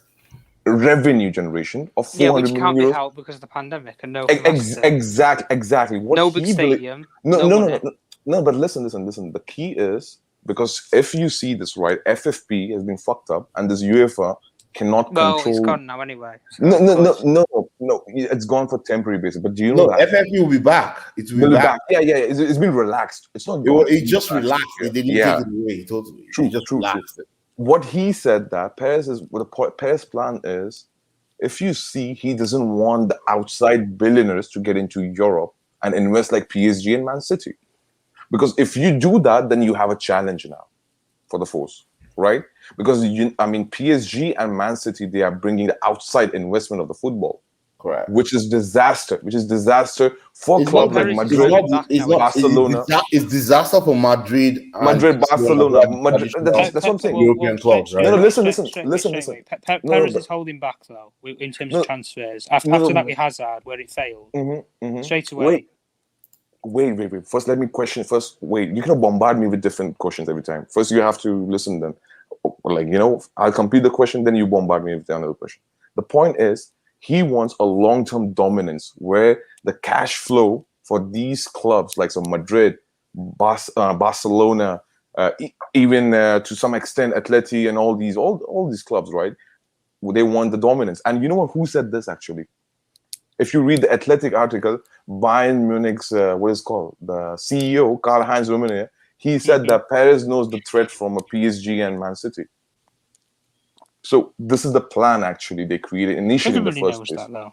No, Everybody knows the threat that they made with the money that they have. No. In terms of creating a league to have a control over PSG and Man City. That's the reality. And that's why all these clubs, they are into it and they're buying this thingy. And secondly, so basically economic warfare then, in many ways. That's the point. And that's why he brought up the most richest financial institution in the world, JP Morgan, right, into this. And JP Morgan, and I've heard many reports, JP Morgan and Real Madrid, Florentino Perez have a great relation as well in that. And it's been financed to his own company as well from JP Morgan. So the point is, JP Morgan has been introduced in the first place because of Perez's introduction and all this thing, and then it's a domino effect. Yeah, there's not going to be Super League, right? So it's a wrap. I think, bro. You know what? Bro, the fun part is, Super League is going to be happening, and you know why Super League will happen? It's not going to happen. I'll tell you why. No, I'll tell you why it will happen. Because it will make sense without the English teams, right? And if English team will be there. English team will be there. No, they won't be there because there's now a penalty, a huge penalty. Listen. I'll try what they did again. Okay. But you have to listen to me now. Okay. First of all, English clubs are none of these clubs left officially. What they said is we are in the process of. They got paid. They got boned under the barrel with Perez because they had to have a buy-in to buy into it, to buy into the plans and the project. And then when UEFA bid back and said that you're going to have bans, you're going to have fines. No players are going to play in the Euros or anything like that. It's made economic warfare, and they've had to jump ship. Tom, the problem with you guys is you're thinking like a schoolboy. The point is, yes, there will be a transformation of this format of the Super League. It will not be the closed league like. It's not actually a closed league technically, but it is a closed league because technically not. Technically, there's no hierarchy. Technically, it doesn't go down to the grassroots. It doesn't go down to the grassroots clubs as long as you don't have. No, it goes. Wait. Emmy, listen to the point, bro. I don't think so you are informative on this topic. You know why I'm saying that? I'm not disrespecting you. You know why I'm saying that? I'll tell you. Because they never said that we're not going to play in the league. They never said that we are abandoning or we are leaving the league. Yeah, nobody said. Yeah, but the thing is, they were going to get unfair advantage. 100%, right? 100%. And the other guys that were playing in the league that that is formed from grassroots are saying, hey, we don't want you in our league if you come and buy all the superstars and then you just come and knock us out, or you play players that you pretty much prioritize the players that play in the different competitions. You know what? Who made the fuss, the biggest fuss about this from the media powerhouse company? I know what you're gonna say. Do you know which broadcasting media powerhouse company made the Sky Sports? Sky, right? Why? Because it's big broadcasting for them. No, but yeah, you know what they're saying. Yeah. You know what they're saying. If the Super League has been created, Sky will be in the mud, because you know what, they don't want to give broadcasting right. Even right. You're right. Yeah, that's just for UK. Yeah. So if you see that, right, so what they are saying is that they might announce a centralized broadcasting right for the Super League, and secondly, Sky Sports acting as if they're very innocent and all what they did to ITV. Exactly. What they did to ITV, bro. So Gary Neville, Jamie Carragher, and these guys don't have to teach us about the economic morals. Yeah, don't tell me, man. Don't talk to me, man. Don't talk to me about anything, man. Yeah, you don't teach us economic morals, okay, and how it works and everything, right? And secondly, with Super League, ultimately it's going to be open league. It's not going to be that close, but yeah, there will be unfair disadvantages for big clubs. And the new format of Champions League, do you know the new format is a typical glorified Super League? The new format of Champions League. It is. It's glorified Champions League. Man United will get permanent spot. Liverpool will get permanent spot. Chelsea will get permanent spot. Arsenal will, not Arsenal they said, but Man City will get permanent spot. So what are you talking about? What are you talking about, my friend? Well, I think it shocks out though some of the other teams though. Like for example, we can talk all we want about European clubs though. I look at a lot of the clubs that have just come out of the woodwork. I look at such as Leicester City. Obviously they've failed with the Champions League the last 2 seasons. However, it would ruin the competition of sport really, and having an underdog really in the whole league. Just let me finish on one point. Yeah, no, it's with the Scottish league. We can say all we want. Well, it's nobody's league or anything. Every single Scottish fan, either Celtic or Rangers, dream of playing Champions League games at either Celtic Park or at Ibrox. Either of those clubs dream of it, and neither of them was involved in the Super League. But they was they're the 2 standout teams from that league. Bayern Munich and PSG, the 2 standout teams from Germany and France, didn't want in on the Super League. Now there you can question why. Why didn't they want in on it? The top five clubs in England did. The top 3 in Spain did. The top God knows how many in Italy wanted it as well. Three. Yeah, three in Italy wanted it, with both Milan clubs and Juventus. And then no club from Germany, no club from France, no club from not even Ajax. We got from Ajax are a big brand in the Netherlands. They wouldn't even say no. No, wait. In the first place, those 5 spots were actually for the other team. Secondly, this was a preliminary format. People need to understand. This was not a concrete format where people are making fuss about it, right? Third. We know why PSG didn't join the Super League. We know why, okay? And I don't want to go there because we have another long conversation between me and Tosin. But I don't want to go there because I know and you know that why and what's the shady thingy with the PSG there. So money. No, it's bigger than money actually. Oh money's one of the reasons, but there's bigger reasons why. But money was one of the main reasons. They didn't need it. Exactly the same. No. You're wrong there. The PSG, the reason they didn't get into it because all this fuss about the World Cup will be exposed by the internal. I mean, I don't want to go there, man. Let's stick to football. But my point is simple, man. Okay, PSG and Bayern Munich didn't came. That doesn't make them look like a what do you call a cool boys or like good boys or like the way Chefrin, praised Kelefi and runaway teams. Yeah. So my point is, okay, right now you're saying the dream of Leicester City getting into Champions League is going to be shattered now. Because actually, it would new be format. If there's a Super League. No, but even new format of Champions League. The only thing that I would say though, listen. If there is a spot, let me finish. Brother, just let me finish, and then you can go ahead, bro. What I'm saying to you is that even the new format of Champions League is very close to Super League. So ultimately, I mean, Leicester City, you call it Everton, or you call it any other club, right, from Prem, or even you use, Scottish clubs, right? The dream is ultimately about to be shattered as well. Because if you see the new format of Champions League, it's glorified Super League, which is a bit more lenient. I see the comparisons, but what I'm getting at, if we're going to have this Super League, I want to see at least minimum there's going to be a competition place for every one of the teams in every league. I'm talking the Premier League. There's got to be a competition spot. Clubs like Aston Villa are investing so much money. They would dream of something like that. Same with Leicester City. I've said about the Scottish clubs. Same, we can move over to Spain if you wanted to and shift over there. Clubs like Villarreal and stuff would love to get into stuff like that if they could end up getting into it. Atalanta, similar story in Italy. Exactly the same with other clubs, like I said about with Ajax and stuff. Clubs like this have the legacy and the history of these sort of levels of games and competitions. And yeah, they might not be at the races right now, but if there's going to be a competitional format, having that in there would make it would make it more enjoyable, more competitive. And I'm not completely against if there is going to be a Super League. I wouldn't be completely against it, so long as you're going to keep ground roots football actually in the mix of it all, and actually have competitive places there to join it or to have a running at it. For example, it would make sport a lot more competitive. But like we've said before with UEFA and stuff, even if there isn't going to be a Super League, clubs like Barcelona and Real Madrid who were running the show, should we say, Juventus, these were the 3 clubs who were running the whole thing, running the show for it. If they can't make a Super League, go to UEFA and make developing plans.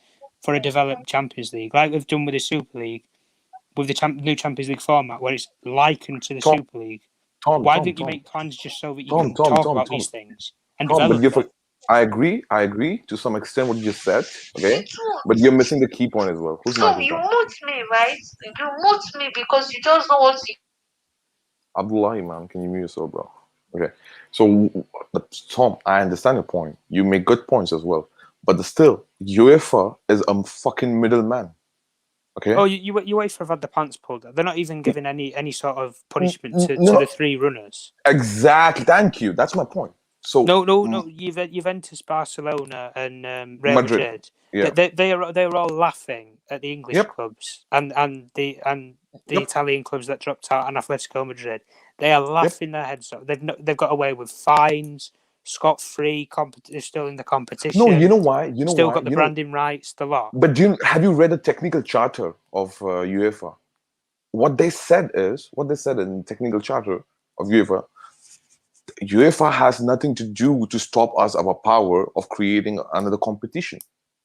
UEFA is not actually a governing organization of Europe, to control FIFA us. Is. Of say the World Cup. No, exactly. So what we have, let's say in Spain, it's a Spanish Royal Federation. Yeah, okay, they have to abide the law of that. Same goes for English like the FA. FA in the English Premier FA. League.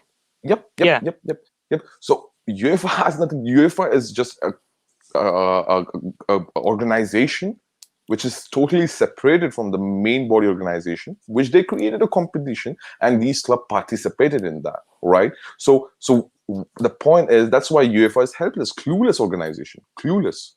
So and the point is, they are not at all transparent. That's what Perez said in his interview. The Perez, look, I mean, Perez is not the good guy or Jesus or something like that. He is evil as well. I'm not saying that. My point is, UEFA is not transparent at all. Look at when you hear the Super League plans and everything, right? 10 billion euros revenue generation, or whatsoever, the projected revenue generation, right? Look at now UEFA coming with the 4 billion generation with the new format of Super League, more games, more matches and everything, right? More broadcasting rights for other teams as well. So my point is, I mean, why we actually need UEFA as a middleman? That's my argument. Is you created any entity as a separate entity. Thank you. Yeah, because we don't trust UEFA, because UEFA laws are full of flaws, full of hate. I mean, full of agendas. Let's be honest. The corruption in UEFA is massive. If we want to talk about twice now, they've had the pants pulled down over financial fair play. They had it with Manchester City, and what were the other club that they had it with, where they had a case with? PSG, that was it. Yeah, PSG. Yeah. Twice now they've had the pants pulled down over FFP, and they've never won the court ruling over it. If that doesn't show you, and they banned Chelsea, the clubs are over the organisation. If you want to call it an organisation, the clubs are overruling organisations. When we talk about football clubs, we talk about businessmen. We talk about millionaires, billionaires, gazillionaires, etc. We talk about these sort of people. They are overruling the actual organisers, the whole constructors of the whole thing. They are overruling them in a court of law. That doesn't exactly fill you with confidence in terms of the sort of competition. The competitions that the club plays in, the clubs are outdoing the actual organisers. You'd be laughing as if to say, how can that happen? Look, Tom. I'll just say this thing here with you. I'll make it more simpler terms, and I'll make it more clear approach with my thingy. UEFA is clearly corrupt and biased organization. Let's be honest, okay? Yeah. And let's not act as if even if there is another entity or governing body being created or Super League, they will act as if they're non-corrupted or something like that. That's not going to happen. You'll find corruption over there. Exactly, but there will be more transparency with that thing. With respect to club, right? I'm fucking customer, okay? It's like you, I'm customer, so I should also benefit by myself, bro. I'm bringing customers to UEFA, and UEFA pays me based on that. Bro, just winning Champions League is 100 million euros. 100 million euros is winning Champions League, and you win Prem, right? Bro, we make fucking more money from La Liga. 300 million euros, 330 million euros we make from La Liga. Yeah. Bro, you guys make 200 million euros from Premier League every season. Well, I mean, fucking... you even make 100 million just based on getting into the top four now. Exactly. Thank you. So Rangers got. Yeah. I think Rangers got 150. I think you need to speak up, Tom. Tom, you need to speak up, bro. I think Rangers got 150 million pounds from when they won the Scottish League. Look, that's just winning the Scottish League, and then they can qualify for the Champions League through it. Yep. So my point is, man. UEFA, man. I'm sorry, man. This is like you're stealing the fucking money of all the clubs, man. Exactly. Yep. I mean, it's just this simple. In terms of my opinion on the Super League thing, I mean, I feel like the UEFA are the most useless middleman in I think organization that I think I've seen. It's just as simple. It's the most useless middleman. They're the most useless middleman. What do they do? NK. I'm going to throw you a question here, though. Okay. Right, then. Yep. If this was FIFA, let's put UEFA to one side. If this was FIFA, would these clubs honestly have got away scot-free with nothing? No fines, no competition. They would have been fine. Nothing. They would have been fine to a degree. I think they would have been fine. Yeah, they would have been fine. Minimum. Yeah. That's just minimum. We're not even got to a maximum where they could be banned from the competition or anything. They would have been fined. No, wait, Tom. I think if it was FIFA, there would have been some sort of NK. You know what? I'll just send you a link, right? What's his name? Infantino, FIFA president. Do you know that when all this happening of the making of the Super League, New York Times article has been reported on New York Times, okay, and the editor name is Tariq Panja, okay. You know what he said? What they are saying, suspecting that actually FIFA has been involved with these clubs. Gianni Infantino is involved in creating Super League and kick out UEFA. You know why? Because they cannot extract maximum money out of the fucking European. Because Europe have the most potential of making money. Bro, FIFA is surviving based upon European economy, right? Let's be honest. Well, let's put it like this, Muntar. If Europe wasn't a thing, football wouldn't be the same. Let's put it like that. What do you mean football is mainstream? Like, can you if there's no Europe, if there's no like European clubs? Oh yeah. I'll just say this. I'll just say it that way. To be honest, I don't agree with that notion as well. But let's say this, right? Right now, Europe, because of football clubs and most of the European football clubs, top football clubs, they are either partial investors. Yeah. Americans, you call it Arabs or whatever, right? Okay, or Chinese, let's say that, right? Yeah. So they're in foreign investors in the European clubs. What they want is to extract maximum, and that's what actually New York Times was reporting. What they reported is that Gianni Infantino was actually involved with these clubs. So what they're saying, report now, man. I'm seeing that on Bleacher Report, man. Yeah. You can see that, but actually that's New York Times articles actually. Yeah. So what happened is that, bro, right now, that's what I'm saying. I can see Super League in future. I can see they're bypassing UEFA, man. FIFA is actually bypassing UEFA. They don't care, bro. They don't want UEFA actually as a middleman. They hate UEFA as a middleman, bro. So that's my point. My point still stands, bro. My point is FIFA, and your point as well. What you said, NK, and even Tom said. I mean, these guys are the most corrupted guys, man. So why we need these guys? You know what I mean? I just wish that the players took a stance, at the time, man. Like, I feel like obviously Gary Neville and Sky were pushing this propaganda that the Super League was all this and that. Obviously, obviously they have everyone. The thing is, if you hear someone's opinion, it's because they have an interest, or their interest lies somewhere. So G-Nev with Salford and stuff, his interest lies there. So the Super League might not be in his best interest. So that's what. But many people are oblivious to that, so they don't know that when they're listening. They're like, "Oh, G-Nev is a football pundit, respected. I respect G-Nev as a player and as a pundit. I think in terms of punditry, you might be one of the bar might be low or whatever you say, but I think he's one of the best pundits. But yeah, Bricktard, I get it, man. I mean, it's just, I just wish there was a bit more clarity. But the Super League, hey man, if you're asking me, I'm for it, man. I'm sorry, I'm for it, man. I'm sorry. Yo, man, I'll catch y'all later, man. I'm about to watch this Brazil game. Oh no, it's 2 minutes, isn't it? Yeah, I mean, no, man. I mean, like, I'm just like, I get it. I mean, the lack of competition, I understand it. But for me, I could put that to the side. My issue was, NK, you know what's fun part is, bro? There's dumbass people in this country, okay? They believe that. Some of them, not all. The fans protesting actually stopped club for not the fans stopped it. No, bro. That's the biggest bullshit I hear, man. Biggest bullshit I hear. No, Money Chelsea fans. Yeah. Chelsea fans, Chelsea United fans, whichever club, bro. Chelsea fans that went to the protest and stopped the bus. If you think you were the reason that the Super League didn't happen, I'm sorry. It's a lie. I'm sorry. It's the truth. It's a lie. I'm sorry. I'll bounce and I'll say the same thing when Man United players invaded the pitch. I know that was pretty much after the Super League, and there was all that with the non-forgiving thing. But fans did not stop the Super League. Money stopped it because you waited. Money stopped it, man. And Tom and NK, you know what the most funny part about the Super League drama and all those things was like happening at that time? You know what's funny part is? Some of these dumbass pundits from a channel, okay, I don't just want to take me. Okay. I think I know what you're gonna say. Yeah, they believe that. I mean, English football FA is going to implement the 50+1 rule. Yeah, I know what channel you're on about now. You can't, but you. No. You know how funny it is. You're telling Roman Abramovich, or Glazers, or even FSG. Let's say that.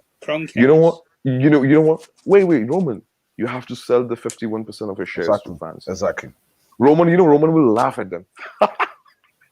Come on, he'll man. sue Yeah, he'll sue. Oh yeah. Tom, he'll sue. He'll sue. He'll sue. You can't do that. He'll sue. Yeah. Bro. Unless it's a law by the British government, there's no case to answer. He could laugh him out. That's very true. No, but you cannot be that communist or socialist then. I mean, England is socialist, kind of. So I understand. It's not truly what do you call?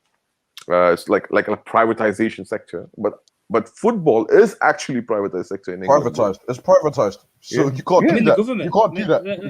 Let's not forget the British government played a part in the Super League not happening straight away. Yeah, especially for the English clubs. No, you know why? You know why? It was going to ruin the economy for them. It was going to ruin the economy. Exactly, but the plan actually they were testing Super League thingy, bro. This. Do you think this was a full-fledged plan? No. Oh no, this wasn't even half the plan. Yep. So they were just testing, how people will actually react to this. Yep. So guys, are you guys want to do the Copa America together with Wachalong together? I'm like, I can't commit to you, but I'll just try to be here. Like I'll see, bro. Because I might feel sleepy, man. I'm so sleepy. You might be sleepy. You'll be working since morning. Bro, have to make money, my friend. I know. Like, do you work like morning and afternoon shifts?